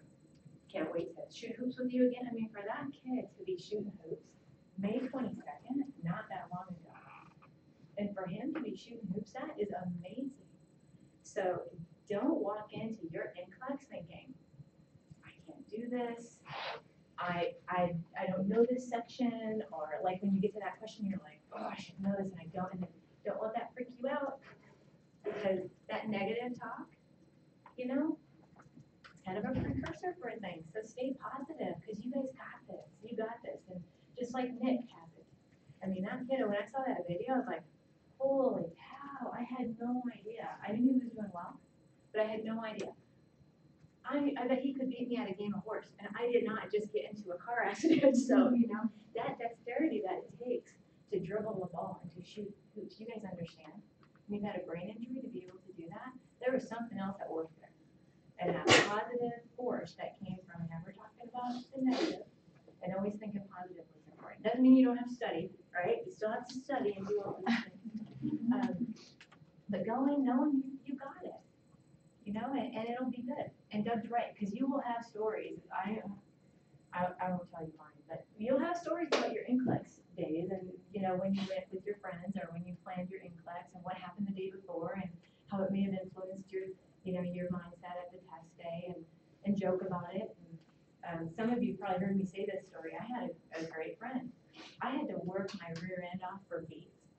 School was not my super strong point, but I got through it. But I had to work at it. I had a friend who was A's all the way. It was just easy for her. She went into the test really nervous. She was just twisted up tight. And I went in going, well, if I don't pass, they let me take it again. Sorry, not a great. That's a great point. I went into it going, you know, it's not the end of the world if I don't pass. It's not ideal, but, you know, the sky's not going to fall. It's okay. And I passed and she didn't. She had all the capability to pass. She was just too nervous. She didn't just let it happen. So you guys are going to do great. And Doug, you know, I love working with Doug. I can't think about things I am going, you know, that day was tough. It was tough on everybody, mostly on Melissa and her family, but the whole hospital. Melissa has taken, and this is a little Ermac story, and this is really, Doug has, you know, your CEO, whenever you choose where you're going to go, your CEO matters. Because the culture of the organization is set by your CEO. And you don't find CEOs that have been, how many years, Doug? 18 at our daddy's trial. Yeah, so that's kind of atypical. But here you've got a gal who has been off work, caring for her son, has never had to take any of her PTO time because her coworkers have all donated PTO time to her. So she has not missed a check for that entire period of time because her coworkers, because we're a family. And that's what you want to find. When you go to work, you want to find someplace that is okay. Because you spend a lot of time at work, and it affects how things go at home. So when you go home at the end of the day, you want to feel really good about what you do, and like what Doug said, you get that passion out of helping people. That's what it's all about. And one of my favorite little parables or stories is about the starfish. I think about it every day. When you come into work and you guys, maybe some of you heard me say this, so I apologize if you have. But when you come into your first clinical shift, or when you're, you know, even if you think about when you're in school, it's like, oh, it's got all these patients and all these meds, and you know, there's so much. One thing at a time, right? So that one patient at a time. You know, the starfish story is about this old guy who's walking down the beach, and it's kind of foggy, and there's a bunch of starfish, and he sees somebody like standing up and bending down, standing up and bending down. So he walks closer to that person, and he finds out it's a kiddo, probably about 10 to 12, and he sees what he's doing, and he says, "Son, what are you doing?" And the kiddo says, "All these starfish washed up when the tide went out, And before the sun comes out, before the fog lifts, I've got to get them back in the water or they're going to dry up and die. And the guy's like, some of us hanging on, kind of grumpy. Like, are you kidding? If you see the shoreline, you cannot possibly make a difference. Why do you bother? Just go, go have fun, go play. And he picked one up and he said, well, I'm going to make a difference to this one and threw that one in. And that's, sometimes it can look overwhelming, one thing at a time, one patient at a time, one interaction at a time, and just be present where you're at. And boy, when you come home at the end of the day, even though it's crazy busy, it's like, oh, did I go to the bathroom? I don't know if I did. You'll feel good about what you did. So I'm just really pleased to have such a solid group of new nursing team members. Yeah, it's great. Ann and I worked together for 6 months, and I hope you get an idea of how much we enjoy working with each other. And I hope you get an idea of how passionate we both are about our jobs. I just can't believe that I've been so fortunate to go to work every day in a job that I just love. And I hope that's your experience. I hope at the every day you can say, I made a difference today, and I love going to work. I've told Ann, and this is probably I'm probably gonna end up with a BHC someday. If you gave me a day off and gave me a choice of what I wanted to do, I would go back to work. And I wouldn't go to any meetings. I would go visit with the staff. I would go visit with the patients. And I'd go visit with the doctors. And it would just be as rewarding and relaxing and invigorating day for me as anything else any other PTO day could do for me. Now, I know that's not, there's probably something wrong with me, but that's how much I love my job. Let's answer your questions. Yeah. Because Ann and I got great stories, and we could talk to you. Yeah, you know, and we're easily. standing between you guys and Don back on. But we'd love to answer any questions that, that is on your mind. And if not, I don't care if we get out early. That's up to you guys. Yeah. So I live in Idaho Falls, and so there are a lot of events put on by ERMAC, and I thought that's so weird because I can understand the bike ride, the 24th of June. Yeah, the kiddo helmet thing. Yeah, and that was good. And then, but there are other events like a concert is coming up, and I was just wondering. I mean, that's nice. I mean, it's a concert, but what does that have to do with the hospital, and how is it measured, the success of that event for the hospital and the community? That is a great question. I appreciate it. We feel very much at the hospital like we're part of Idaho Falls community, and we're part of the region. So we do fund and sponsor concerts and golf tournaments, and I joke about sponsoring the ATV rallies at the Sanders. We don't do that. But we do sponsor things. I gotta quit teasing. But we do want to be a good citizen in the community. And without our help, some of those things don't happen. Let me give you an example of something that I feel badly that we had to pull back on a sponsorship of the Grand Teton Relay. Anybody run the Grand Teton Relay before? Well, because we pulled out of our $5,000 sponsorship, they can't have that event this year. And so this is the first time in years that the Grand Teton Relay is not going to happen. You know, so we always try to balance what's the right use of our money. Do we spend it on Grand Teton Relay at $5,000? Do we spend it on employee retention and recruitment? Or do we spend it on upgrades of our equipment? Those are all some of the fun decisions that Ann and I get to be involved in when we're not sitting in the chapel comforting patients, which is what we would prefer to do all the time. But we just want to be a good citizen in the community. You know, there's a responsibility that we all have to be involved in helping our community be better. And if that applies to us individually, then it applies to us as an organization in Eastern Idaho. That's why we do the concerts. That's why we do the things that are not directly related or affecting healthcare.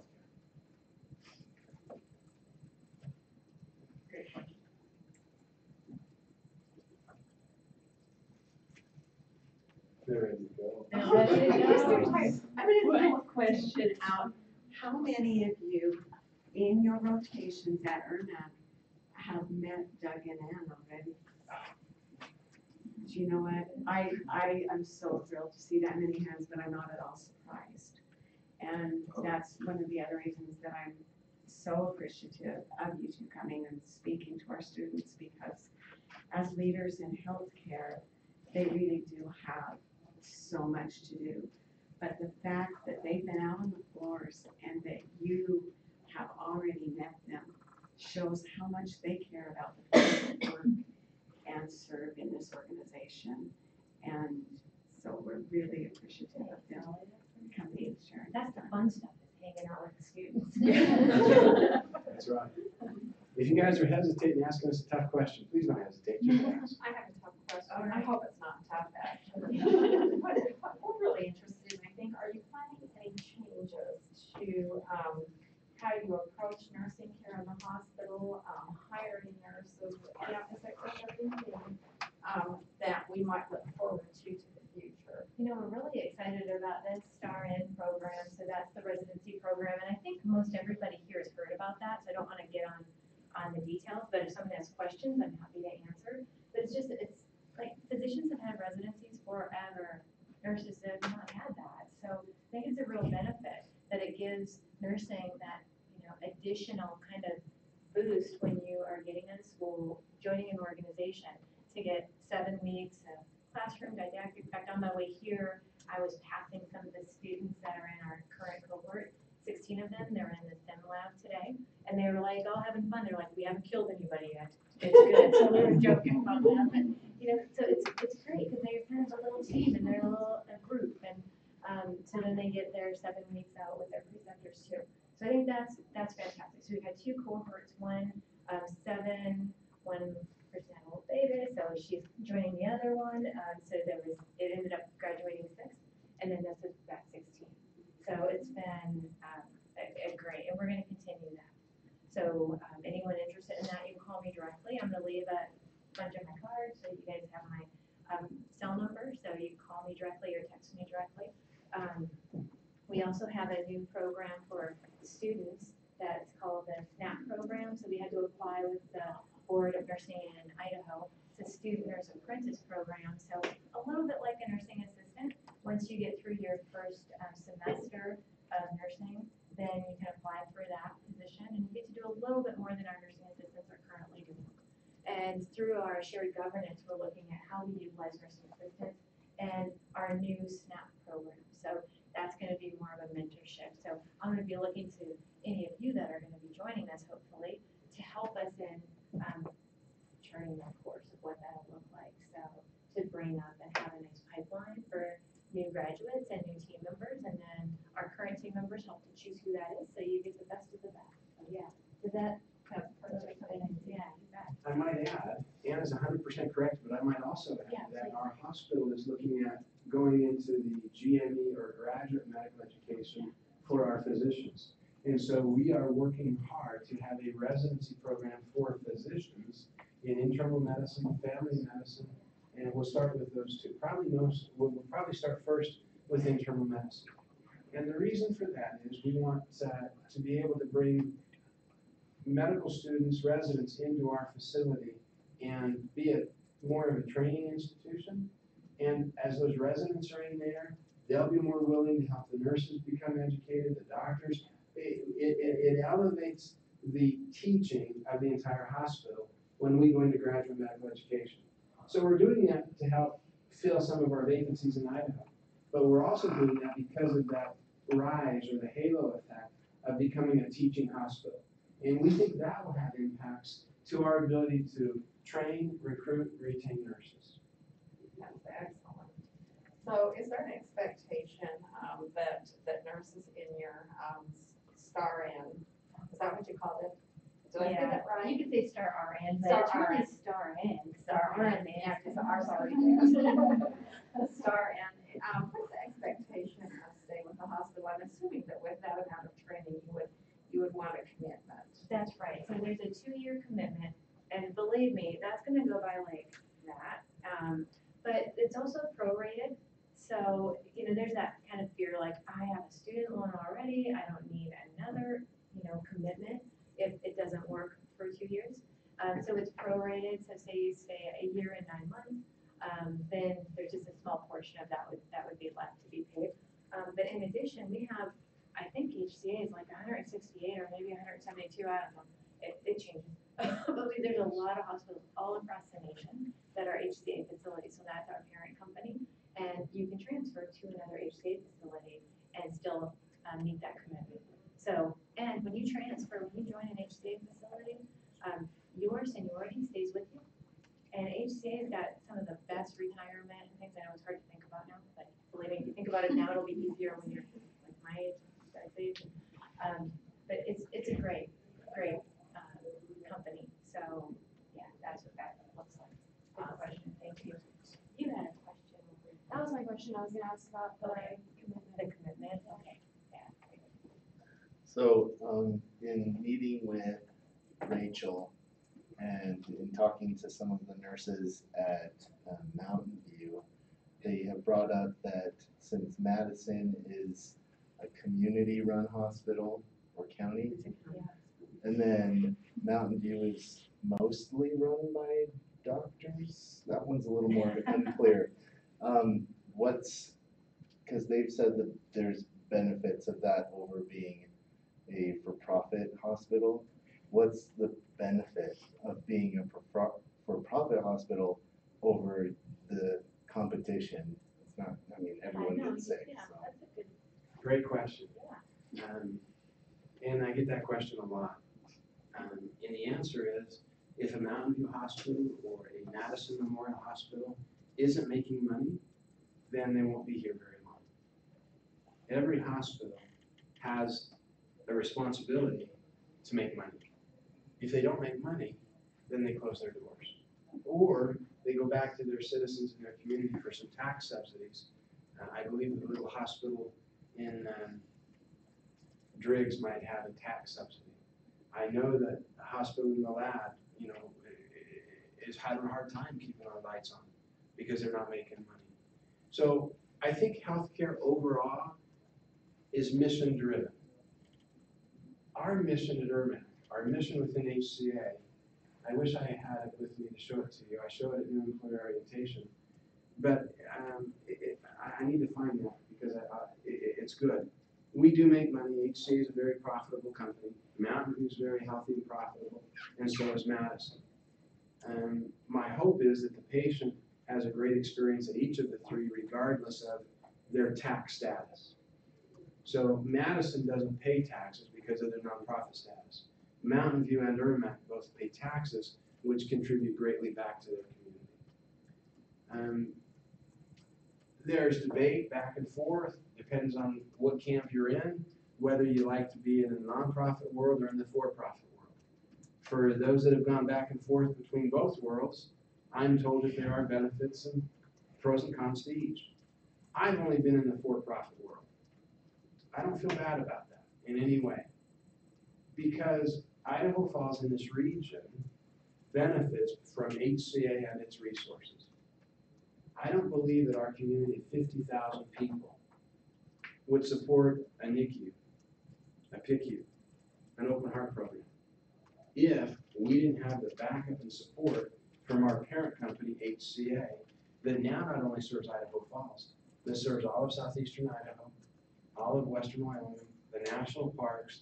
And so HCA's investment in Idaho Falls allows us to be more than a typical hospital in a community of 50,000 people would be. And every day, I think each of us in healthcare can make a difference, whether we're working for a nonprofit hospital or we're working for a for-profit hospital. That's my 2 cents. Ann might have something to add on that. Yeah, no, that's Okay. perfect. Yeah. Oh, in the back, your hand is right there. Are you sure? We'll come back to you. Real quick transfer from that.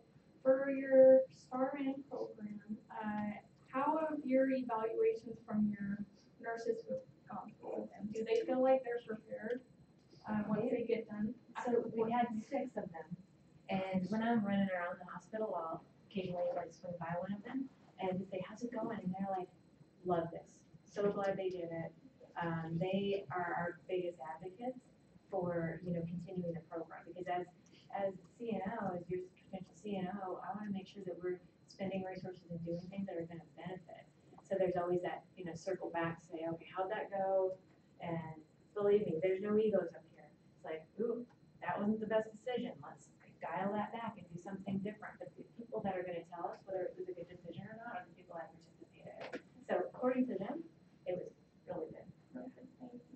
Yeah. I was gonna say, in addition to the question that was asked earlier, I think a lot of us are applying to a lot of different hospitals in the area, and we're kind of like interviewing and everything. And I'm just wondering, like, what is the benefit of working at Irmac as opposed to the other hospitals? Well, the senior leadership for one. That's You get a really solid team of nursing groups, with people that have done clinicals there. Right now, we have quite a few travelers. I think some of you probably, when you're doing clinical, it's like, what's up with all these travelers? We were really careful to get good travelers too. But, what had happened is, I think as you all were transitioning to your newer advanced program, we missed a graduating year.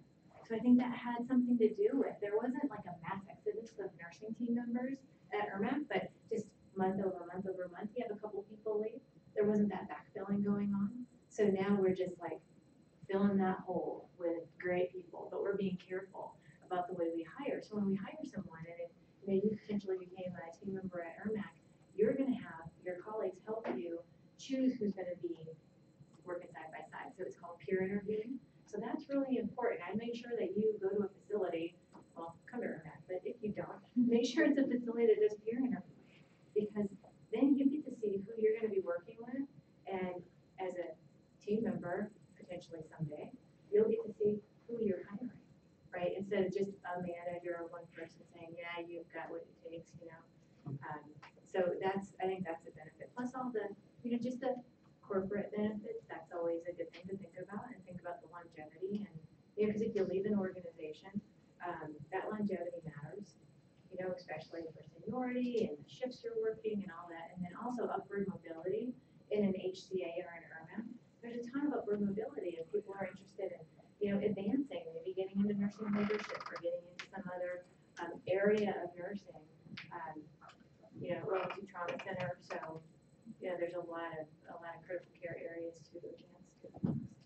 Yeah, is that anything? Yeah, I think that what I think of is, I love Madison, so I'll never say anything bad about Madison. We work really well as a partner with Madison. They work really well with us. In fact, Rachel, their CEO, was down in our office today. We were talking about Idaho College of Osteopathic Medicine and how we can help that school be successful, because that's important in addition to our state as well. But as I think about, you probably have heard stories about the workload's better at one place or worse at this place, or you have to run a lot faster at this place and that place. And I'll tell you, and I'm not afraid to tell you, I'm not embarrassed to tell you, that when you come to Irmac, you work. And you work hard. And you might not have to work as hard at the behavioral health center as you have to work on ICU or in the ER or in the NICU. But if you come to work in BHC, you're not going to learn as much as if you go to work in med-surg floor. So I would just encourage you to have an open mind. And when I first started as the CEO at Eastern Idaho, I had a board chair, and we were talking about all the challenges of the hospital, and he taught me something that has helped me. And maybe this is applicable to your question. He taught me that smooth seas don't make a good sailor. You don't want to look for the easiest job right now. You want to look for the job where you're going to go learn the most. So you can continue to build on the great foundation you've got as you get your degree, but now go out and take the job where you're going to learn the most. Not have the cushiest job, but learn the most so you can continue to progress in your career. Here's the HCA mission statement. Above all else, we are committed to the care and improvement of human life. In pursuit of our mission, we believe the following value statements are essential and timeless. We recognize and affirm the unique and intrinsic worth of each individual. We treat all those we serve with compassion and kindness. We trust our colleagues as valuable members of our healthcare team and pledge to treat one another with loyalty, respect, and dignity. We act with absolute honesty, integrity, and fairness in the way we conduct our business and the way we live our lives. So I think of that mission statement, and I think that's a great mission statement that I can embrace. I can get my arms around. I can want to go to work for somebody that has that as their mission statement, regardless whether they're for-profit or non-profit or whatever else. So those are the things that I would just share with you in terms of my experience with HCA. And don't go look for the easiest job you can find right now. That will shortchange your career as a nurse. We work hard at Eastern Idaho. You will be pressed, you will be challenged, but you will learn immensely.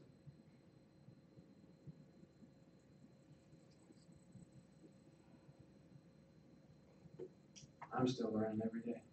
Every day. There's something new, for sure. And, you know, to Deb's point, we're also always looking for ways that we can make the work more efficient. We've got a brand new charting program that's going to be coming. It's called EBCD, so evidence-based clinical documentation. And that, from my colleagues across the company that have already rolled it out, so that it's knocking off 1 to 2 hours off the charting for the nursing team. Yeah. So it's like so awesome because what that gives you, like the most precious thing is your time, right, with your patients. So really excited about it. So that's replacing Meditech? No, Meditech does not go away, but it changes the way, yeah, sorry. It changes Meditech, and you know what, I've been fortunate enough to have been coast to coast, really seen a lot of different systems. You know, Epic is one system that I've had people call it the epic fail. I've had, you know, people look at Cerner and say, you know, the same thing. I've had people look at Meditech and say the same thing. But I've also had people, if you customize Meditech in the right way, it can be your friend. And that's what I'm seeing with this new rollout, because it's going to take the ER, the ICU, the inpatient units, our OR, it's all going to be together so that if something's entered in one area, you can see it and it rolls over to the next area, so you're not having to. Yep, so that's gonna start that in December. We're gonna do some rollouts and then have a go live day. So really excited about that. It's gonna help with the nursing process too. So we're always looking for things like that. We're starting a volunteer program on the 5th floor, unit-based volunteers. That'll always be there. So the nursing team members there can say, hey, I've got a patient who I wish I could sit by their bed and just hold their hand for a while or bring them a warm blanket. They'll have a group of volunteers that they'll know really well. I know you can handpick as a nurse. Could you go in and just spend some time? The person's lonely or afraid, or you know. So some of those things that as nurses innately we want to do, but sometimes don't have the time to do them because of the critical nature of the work we do. Just trying to always be creative and give you resources there. Is that just on the 5th floor or is that on all floors? We're starting on 5, and when it's like wildly successful, then we're gonna go 4 and 3. And yeah. Yeah.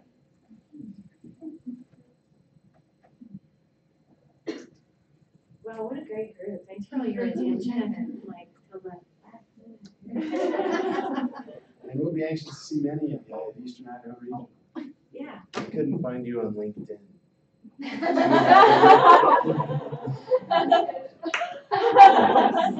Totally busted. I'm not on LinkedIn. Oh, okay. I need to do that. But look what I have. Oh my God. Yeah, you totally got me. I need to do that. Thank you so much. Give them.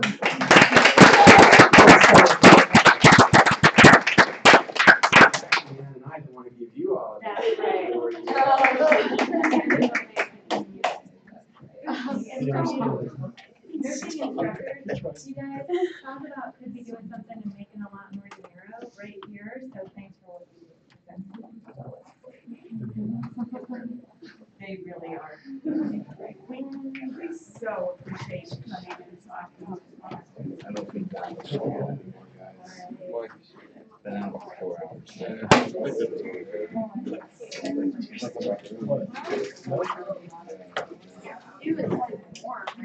That's a mess. Straight up us. So when you're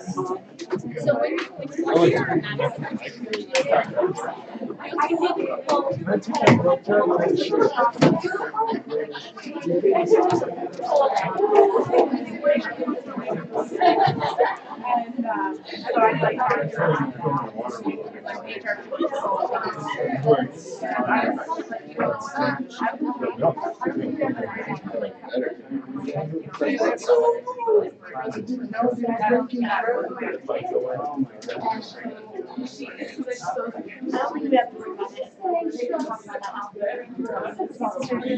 Yeah, I was like. Well, I work until 5, so I can go right back.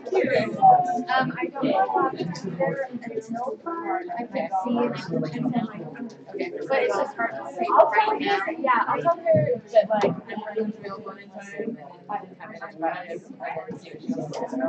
Okay. So. Sorry, you didn't like negotiate pay or anything. Okay. Okay with you at all? I know, it's not really. They did pull everything.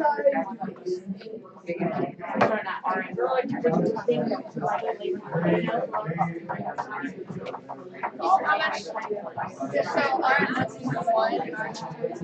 It's about 24. I'm forgetting that. I had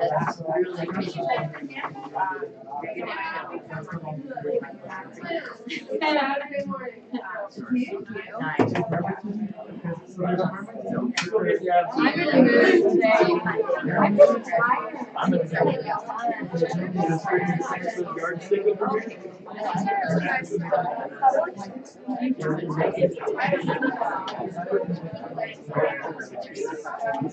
My mom said 2 meter average. So you have 1 meter. I'm so My dad tells me when I go to my interview, I know, yeah, I'm going to you. So, I got it. I don't feel comfortable. They're like, thank you. That's not bad. Like,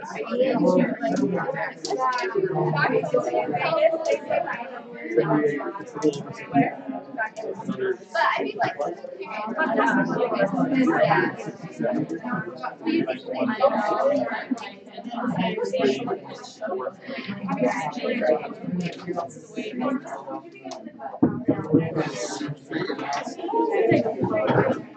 Yeah, see, because I need to make a group photo real quick to add the presentation. Yes, yes, thank you, thank you. Sorry, every photo I can get.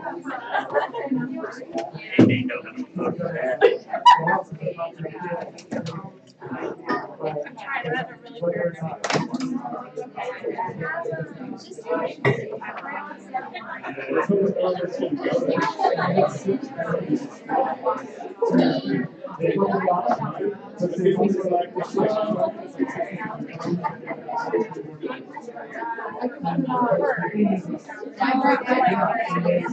She's here for she's with me.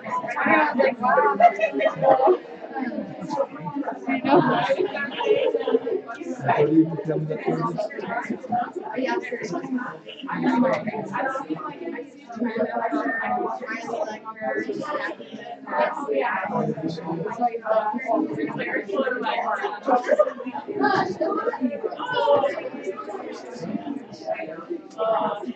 I'm like, every day. It's not happening yet, but right now. I want to see it at home. Have the teacher take it. We want her to stay too. Yes. Yeah. I thought I lost it. Oh, come on.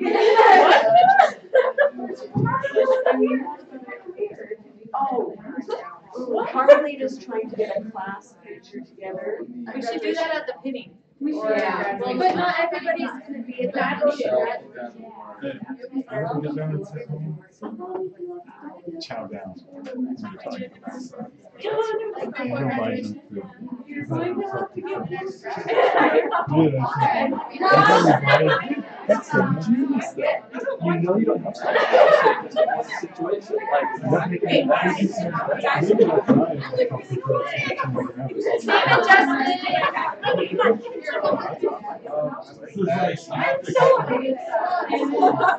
You guys look good. You guys look good. You guys look good.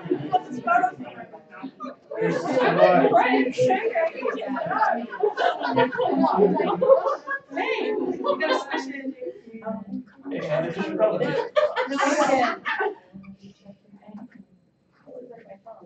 Ready? Uh-huh. I've done like 5. Oh. I took a bunch. Oh, okay, there you go. Oh,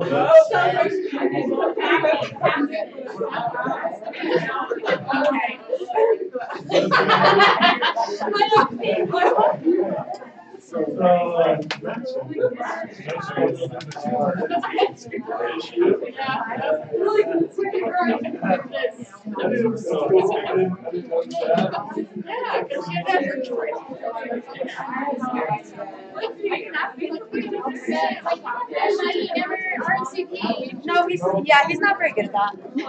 I know, and I'm like, I guarantee he just like shows up. It's like, oh, you're supposed to RSVP, and I'm like, and we're supposed to like dress nicely. I know. Did he tell you about the time we went down to Mac for like to do some interviews?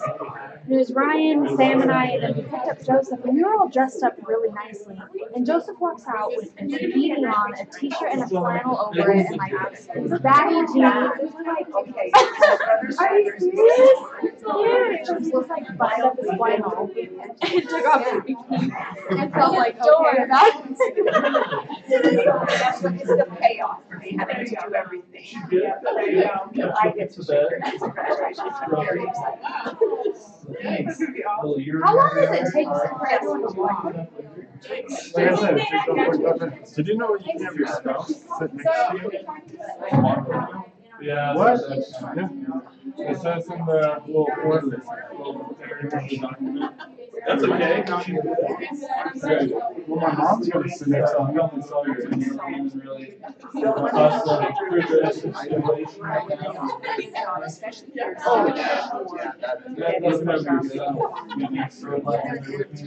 Is there graduating? No, I don't know. No, I'm pretty sure if it's just that. Oh, it didn't specify, so. I feel weird if I was a spouse just walking. Yeah, that would be weird. I'm gonna take all 3 kids. And take like an extra 5 minutes. Oh yeah, I'm gonna take all 3 of my kids and my wife. Are you gonna dress up your kids in gowns? Yeah. Yeah, I'm totally gonna waste money to do that. Okay. See, I look at it this way: waste money on either gowns like that, or go buy some tanner. See what I'm saying? Oh, yeah. Definitely Not really a hard decision. After that, you know. Alright, I need to know what we're doing. Do you want to go find it? And so don't. Yeah, I have questions for you real quick. But they might say within the 90-day period, we're gonna- raise that or something Oh, like sure, that. project. I want to get this thing done. Okay, you're gonna have to make that decision. So that way, all I have left Do you know? is my 433 clinic call stuff. You still haven't done that, man? No. You're going to? Okay, so it's not like, but, No, they're not. The same. I'm probably gonna finish it tomorrow. I got nothing else to do. Do the Science? Huh? Yeah, all the science classes. Yeah.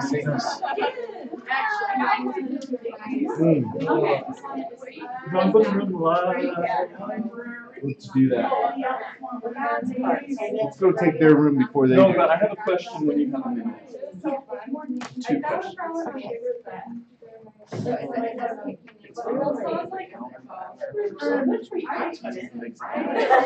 had a hard time there. Yeah, me too. I have to do that. You guys, that's cheesy rice. No, I did that. If I come to the home, I had not very good experiences with that. So I'm moving to start to that. tomorrow at 7 a.m.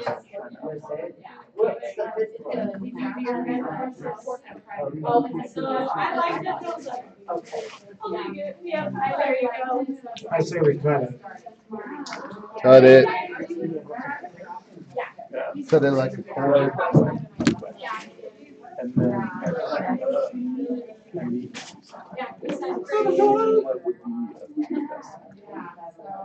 All right, in full disclosure, a couple students have asked me to do this afternoon. I had a meeting and training. Oh, I need to go turn this on real quick. Wait, let's say bad things on it first.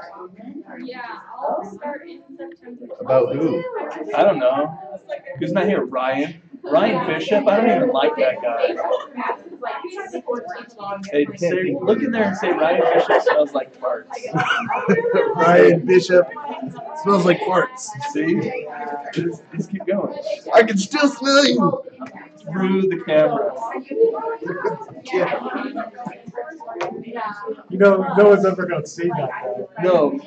Well, but I'm going to tell Ryan to watch the last 30 seconds. It's really important. It's really important. You'll see Alex's face. That's when you need to start. Ryan Bishop seems like farts. They just tell you Oh, to turn it off? Is it still going? Yes, you say something.